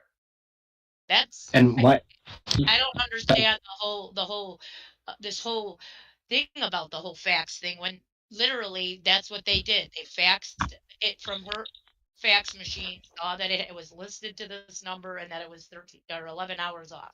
And they could have done that 2 days prior, but instead, for 2 days, instead of running around and trying to find Teresa seriously, they're chasing down a number that was disconnected. Yeah. And one other thing they could have done 2 days later at the same time is ask someone from AutoTrader, what number do you use to fax Teresa? Because although I'd never sent a fax, I was just a bit too young to have a reason to when they were popular. But I had no idea that you could set your fax to display a different number. But surely you have to, when you're sending a fax, input the correct number that you want it sent to, right? You couldn't send it to that abandoned Google number and it would go to Teresa. That's right. You had to send it. And I am old enough, and I did use fax machines, and you could program, especially some of the older ones, you program a number into it, the time, blah, blah, blah. You did that manually. It didn't pick it up from the phone line. But you did have to dial. What was her phone number in Green Bay? He knew her address in Green Bay, like off the top of his head. He didn't have to go and look it up. It didn't seem like. I bet he knew that was her old phone number. Okay. I just think they wasted all that time on this fax machine shit, and it's a waste of time. They could have been trying to find Teresa. Well, you're a better investigator than they are, Jinx. So. No doubt. Okay. Alice, any comments or questions we need to address before we move to this last call?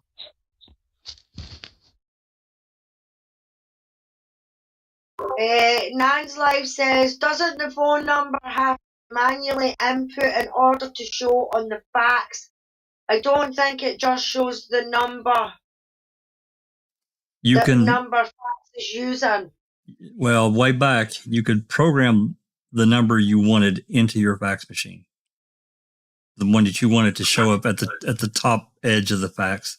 You could program in, who it's from. You could put, a header kind of thing up there. And you could also enter the date and time as well. Like I said, the old ones were pretty dumb. The older fax machines, you had to put a lot of information into them. As time went on, that all changed. So, anything else? Ken 3334 says Van der Hoeven was in a homeless shelter for a couple of years prior.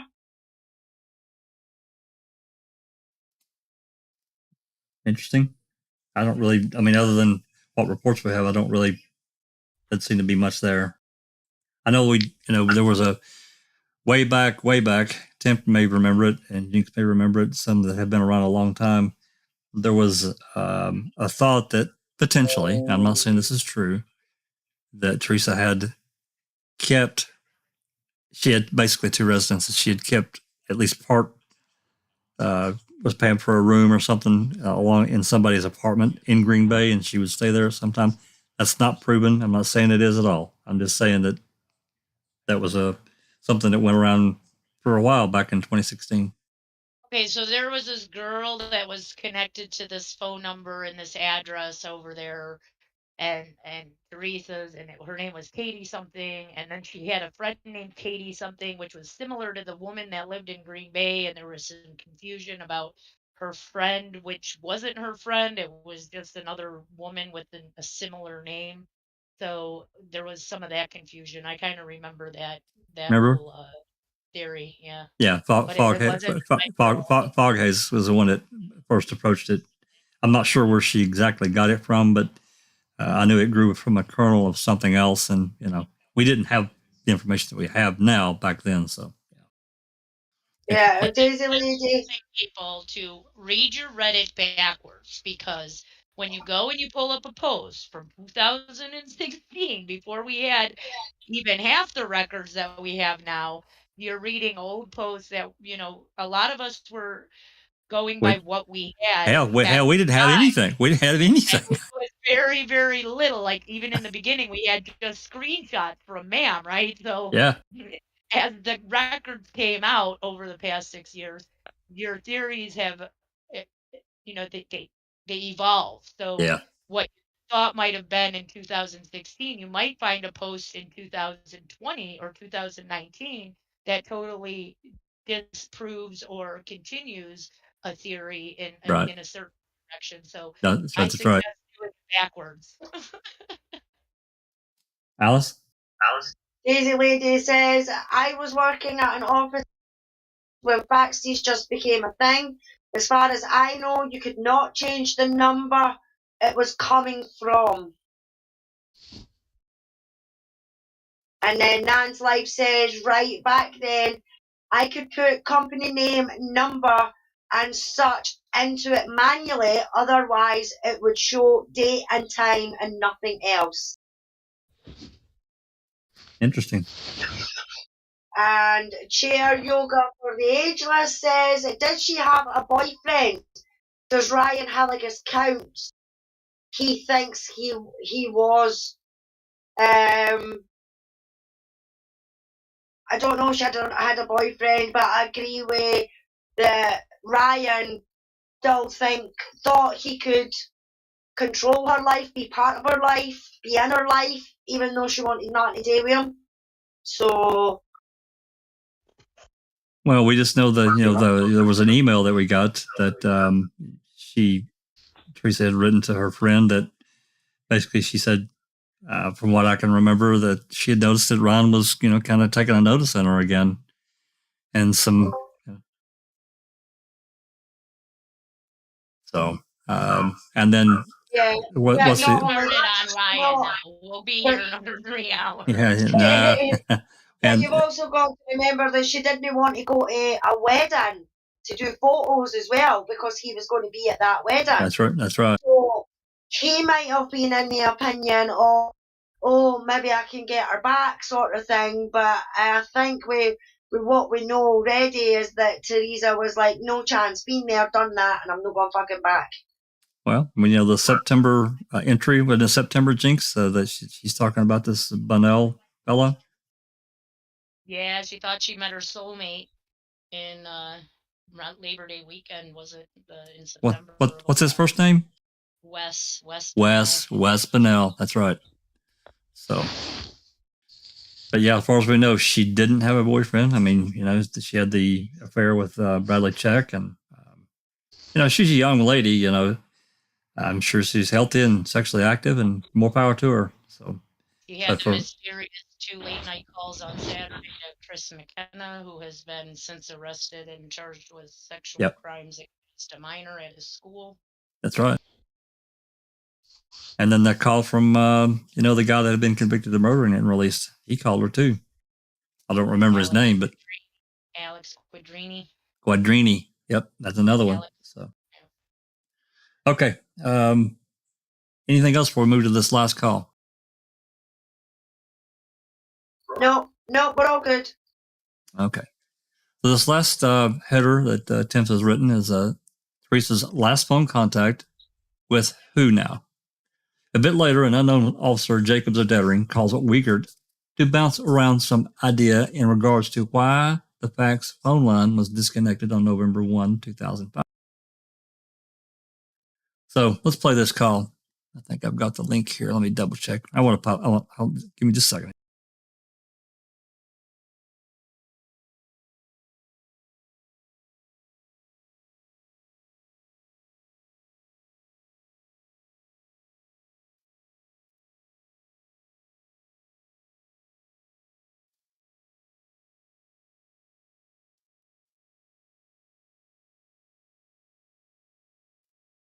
All right, here we go.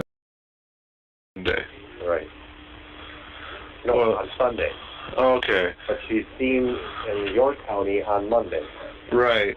But my thought is on this guy with the phone being disconnected, he probably moved. He got disconnected at the end of the month. It's an apartment building. He probably moved. Well, that's possible. The only weird thing is if you look at the timeline, with when that fax comes in, that's early in the morning on Monday. On the 31st. Right. Then she goes out and does her business, and the last place, or the last phone call, basically, outside of her voicemail is Mr. Zipper. Right. Well, I guess my question is, the roommate didn't see her at all Sunday night or Monday morning? No. Okay. That's not abnormal. All right. So she goes to Green Bay Sunday, faxes her stuff in, shacks up with this guy, he moves out Monday, she's helping him move and whatever. Possible. The weird thing is, though, if she's got a cell phone, it just stops. Right, but if she's been gone, she might not have a charger. That's possible. But if you look at the cell phone history here, I mean, it's call. Okay. Crazy, and all of a sudden it just stops dead. Right. Unless she's intelligent enough we know that we can track her that way if she really want to be found. That's possible. Yeah, or the battery just ran out. Well, that's possible. She's away from home, no charger, and could be. But no friends or nobody's had contact with her. No.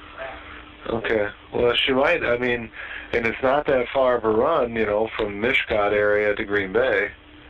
Mm-hmm. So maybe she just headed up. That's possible, but it's just abnormal for her not to have contact with her, number one, her family, friends, or her job, because she's been, very good. Right, I understand. Well, the one thing I didn't do is run this guy on CCAP. I just ran a criminal history and stuff on him. He's got a Seymour address, the one that you gave me was 71. Right. 77, I guess. Right, but I don't know. I mean, there's nothing criminal. I didn't do a CCAP. Well, let me do CCAP quick. If you want to wait, I can give you the results here in just a second.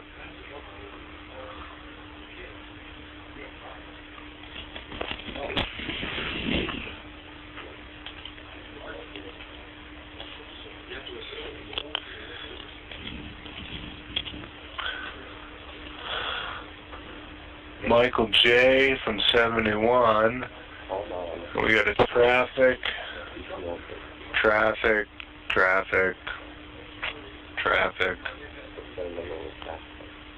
She knows if that's a friend of hers. We're going to call Mom and just run that name by her again. Okay, now did you say something about a diary? And I've got a diary here and stuff, but there's nothing really that we can see as worthwhile in it. Okay. Where are you anyway? Are you at the department? We're at the department now. Okay.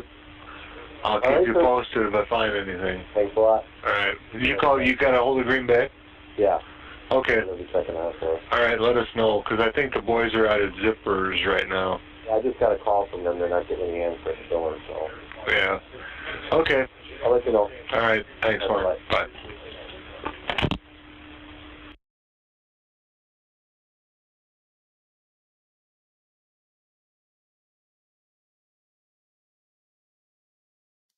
One thing I caught right off the bat, and I'm going to say this, but he literally said that no one saw her Sunday or Monday. And according to the phone call that Karen Halbach called in, Scott saw her on Monday.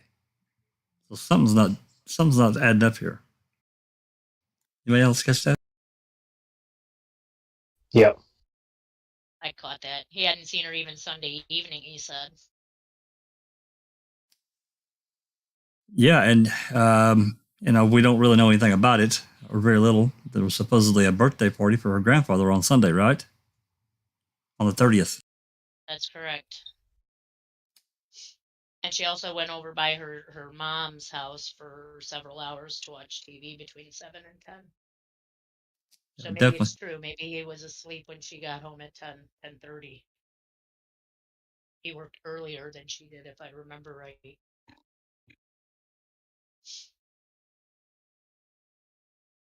So maybe initially when Scott said he saw her, he just saw her RAV there before he left. And then once they realized... Yeah, so instead of seeing her, he saw the RAV and, didn't, and just moved on. Right. Yeah, probably. Nan's life in chat says, Liger makes me laugh. She was very good in keeping in touch with family. She was 24, and despite she was her parents' neighbour, she was an adult. Sometimes parents think they know it all, but don't. Yeah, that's true. That's a very true statement, man. And did you notice how they asked, do the parents know her friends? And Uyghur says, nope, they don't know any of them. I heard that. I did hear that passage. Yep, that's a key too. Just disputes that whole bit about her keeping in touch with family. Well, she lived in Green Bay for a couple of years, so she had a life there, and I'm sure many friends. So that's not really shocking. I mean, I had friends when I was that age that not that my parents would hide anything from them, but I may have said a name, but that meant nothing to them. They didn't know them. They didn't get introduced. So I get it. Wow, some really interesting calls here. I knew this would run pretty long because of just the nature of the calls, and we've had the benefit again of putting together a more complete thing. It just fills in some blanks, I think, for a lot of us. That I think it also sharpens the knife, just from my perspective. And I say this as the tone of how a lot of these things are imparted. I think Temptedious has touched on it many times throughout both of these really good posts about how Avery was viewed and treated, and they were going to get him. State comes after you guys. I mean, unless you got money, you're really kind of screwed. You really are. Can I just put the point? Kelly made a really good point in chat, in that I think the search for potential subjects was quite open and wide, but then all of a sudden it narrowed fairly sharply towards Stephen, and it'll be very interesting to determine the narrative through these calls when that switch actually happened, because quite clearly they were very interested in George Zipperer, and what he had to say, the way he was behaving, acting belligerently, being threatening, and basically lying. So it'd be interesting to see where the switch came from law enforcement to put the magnifying lens on Stephen. Well, it's interesting, one of the main. I'm sorry, go ahead, Saber. I was going to say, I've been saying for a while that call or the radio call or whatever it was on the morning of the 5th about the boss having a change in plans. Something happened between like the night of the 3rd and the morning of the 5th that caused that trigger you're talking about, Dr. Silkman, and that's what we need to figure out what that is. What happened between the night of the 3rd, probably from the point of Colburn calling in the plate to that radio call on the morning of the 5th. Something in there is that trigger. It's interesting. Yeah, it's interesting. Just right quick, Dr. Silkman, that of all the calls that we've got, now we do have a few telco calls for the 4th. A few. But we have 0 radio traffic. No radio traffic for the 4th for MTSO. None. The point I was going to make I agree with Kelly. It all revolves around the RAV4. Absolutely. That is the piece of. After 9:22 p.m. on the 3rd. But just remember, we joke about it and we kid about it, but there was a holiday definitely for the radio traffic for Manitowoc. Yeah, I mean, well, me and Darkside, both of us, Karen said that it was Scott that was the last one to see her. She did say that. She did say that. When she done the missing persons report, she says the last person to see Teresa was a roommate. Scott. That was from, if I'm remembering the call right, that was relayed from Tom talking to Scott himself. And that's what I remember of the call. I'd have to play it to be sure, but I think that's right. Yeah, but I'm sure in the call, the missing report call that Karen Halbach does, she gets asked who was the last person to see her. That's right. I don't really remember if she was asked herself, were you the last person to see her? And she says, no, it was a roommate. That's right. Or she asked who was the last person to see her? And Karen Halbach says, a roommate, Scott. That's right. That's what I recall. And Monday morning. Also, something to note in that phone call, now that you're talking about the Karen Halbach call, he mentioned in that call at 2:48 or whatever when she called that day, that Auto Trader told her there was a fax and it was dated and timed, and she says the time is at 10:31, but I think she's mistaken that for the date. So I think you're right about that, Jinx. So they knew there was a time stamp on it as early as Karen calling in the missing person report. They knew about the fax time stamp. Anyway. And unless I'm mistaken, the radio transmission about the boss having a change in plans was prior to the finding of the RAV. Yeah. And an interesting thing about that is the change in plans that Wiegert talks about is having a search party go through the salvage yard. And That's they say, right. we're going to meet you at Manitowoc County and we'll talk about it. But that change of plans never actually happened, right? That call was at 10:07 a.m. right before Pam of God calls in that they Yeah. found the car. Yeah, it was right So before. their change of plans was, let's have a search party go through, but they never actually had a search party go through. So there must have been another change of plans in there somewhere. And then Wiegert on the stand months later during the pretrial is asked, did you guys talk about having a search party go through the salvage yard? And he says, nope. He says, did you guys talk about going to Manitowoc County Sheriff's Department to coordinate search of it? And he says, nope. And that's when those calls are discovered, when Remaker fucks up, proving Big time that Wiegert hurted himself. Yeah. Well, Kelly's saying that Karen said that Scott saw Teresa on Sunday afternoon. And she says it's on page 2 of Scott also told Cassio confirms he saw Teresa last on Sunday afternoon. Yeah. Reports conflict with the audio. Yeah. But that audio we just heard confirms what he said. He saw her on the afternoon, which means he wouldn't have seen her on Sunday evening or Monday morning. So, which audio is true? That's right. That's right. Okay. Well, we've been rolling here for a little over 3 hours. Is there any other burning questions or comments we need to get to? I don't want to hold everybody here all night. I know it's quite early for some and quite late for others. Just one other thing about the facts. In that last phone call we just listened to, they specifically talk about it being disconnected and discussing the fact that maybe someone moved out and maybe Teresa was helping him move out.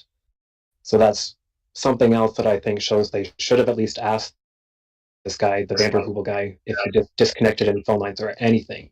They were thinking about it. They knew that phone being disconnected spoke to something, but they just never wrote anything up about it. We'd never have known it if it wasn't for this audio.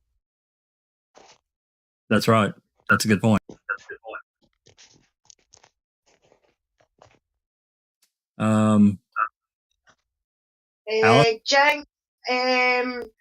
Jinx, when is the rally this year?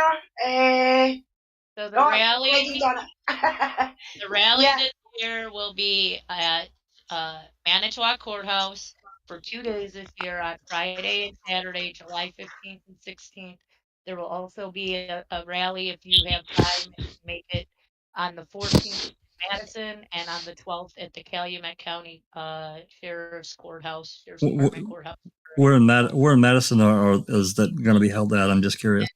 They're going to do that at the Capitol for Governor Evers. Good. Excellent. Yeah. Excellent. Daisy Lady's asking whose phone was disconnected that they were talking about. Well, it was the number that was displayed on Teresa's last fax, which had been connected to the address of that Mr. Vanderhoevel. I'm not sure if he confirms that was, ever his number. They certainly never asked him if he disconnected any phone lines, and they never asked anyone. Right, but it's Vandenhoevel. That was his name. Right, and then I think that's about it, Jax. I think we're all good. Dr. Silkman said law enforcement had to make sure none of them walked onto the Avery salvage yard. Hence, they needed to get a member of the public to do the searching. Law enforcement already knew the RAV4 was there. Everything fell into place. Well, I think that goes right into the discussions we've had about, Pam Sturm and how that all came about. I don't believe it. I don't believe a word of it. I'm sorry, I don't. Maybe I'm wrong, but which happened during the test facts. Basically, they were there testing the facts with Pagel and Deirdre, and mysteriously Pam shows up around 9 a.m. to get her camera, her direct line to Pagel, and the her map. That's right. And Pam testified that she had no connection with law enforcement before going to the Avery property. Lies. All lies. Yeah, and Doc says there was no RAV on November 4th. It was placed there, ready to be discovered. I completely agree, Doc, 100%. Well, I think that we can all agree that if they could prove that that RAV was there on the 4th, it would have been a parade, and that Kratz would have played that video all the way through from the time it was found till the end of trial. So, okay. Any other questions, comments? Cop, before we are Jinx, let me go down the line here. Alice, any final comments about what we've heard today? Yes, the calls that we've got now are eye openers. It's brilliant that AC got them. It's fantastic, and it's great that Temp has actually broken it down the way he's broken it down, because for us laymen's who don't know much about calls and things like that, it's easy to read. So thanks very much for doing that. And just thanks to everybody in chat for joining us, and we're all good on questions, Jack. Excellent. Jinx, final thoughts? Anything you want to get, any announcements or whatever, whatever? No announcements, just good job on the post, Temp. Good discussion today. Was happy to join in. And Sapper Cop, final thoughts? Well, yeah, I mean, there's definitely a lot of good information here that kind of shows their mindset, different things like that. And I think somebody already mentioned it before, but the one big thing that sticks out on these calls is none of them show anybody looking for Teresa. They show them doing everything but trying to find this missing person. So it's clear that they already knew she was dead, but there was no set, firm plan in place, because you can tell a lot of them are still throwing facts around as if they weren't really sure what was going on. But like I said, they weren't looking for her, so that tells me they already knew she was dead. Great. Tim? Yeah, I appreciated Jinx and Sapper Cop's comments regarding Williford, because I was concerned. Well, I wasn't concerned, but I had wondered what people were going to think about Steven taking a long time in the trailer and him kind of asking her how to get a hold of her if he wants her again. I had no idea that was his first time dealing with Auto Trader, so that perfectly explains in my mind why he might be taking a long time, and also why he might be asking her, what if I want to get in contact with you again? So that was nice to know. I had no idea. Because I like it, you could kind of see how that might appear creepy, but given that context, I don't think it appears that way at all. With Teresa, just to put this out there really quick, with Teresa, when she did Zipper's thing, it was also a lead appointment. So it wasn't somebody who was there to pay. She wasn't going to get paid for that appointment from him. Right. She left a piece of paper with her phone number on it, dated even, supposedly no time, that said, if you want to get a hold of us to put this ad in this magazine and you want to make that step to become a customer and pay, here is my phone number. So it wasn't odd for him to ask on his lead appointment, well, if I do want to put this in the in your magazine, how do I do that? Right. It's a telemarketer call. Yeah, that's right. Dr. Silkman, final thoughts? Yeah, I just want to say really an excellent piece of research there by Temptedious. I do appreciate the fact that going through the calls is very time consuming. There are a lot of calls, but it's what I really find impressive is the structure, the way Temptedious structured the calls so that there was some organization to it so we can follow like a chronology. I also agree with Sappercop. I do believe that they weren't looking for Teresa, they were looking for suspects. And I do believe that fairly early on, law enforcement had information that Teresa Halbach was deceased. Yeah. Excellent. I'm going to give you just a couple of final thoughts that it ties in with what changed between November 3rd and November 5th.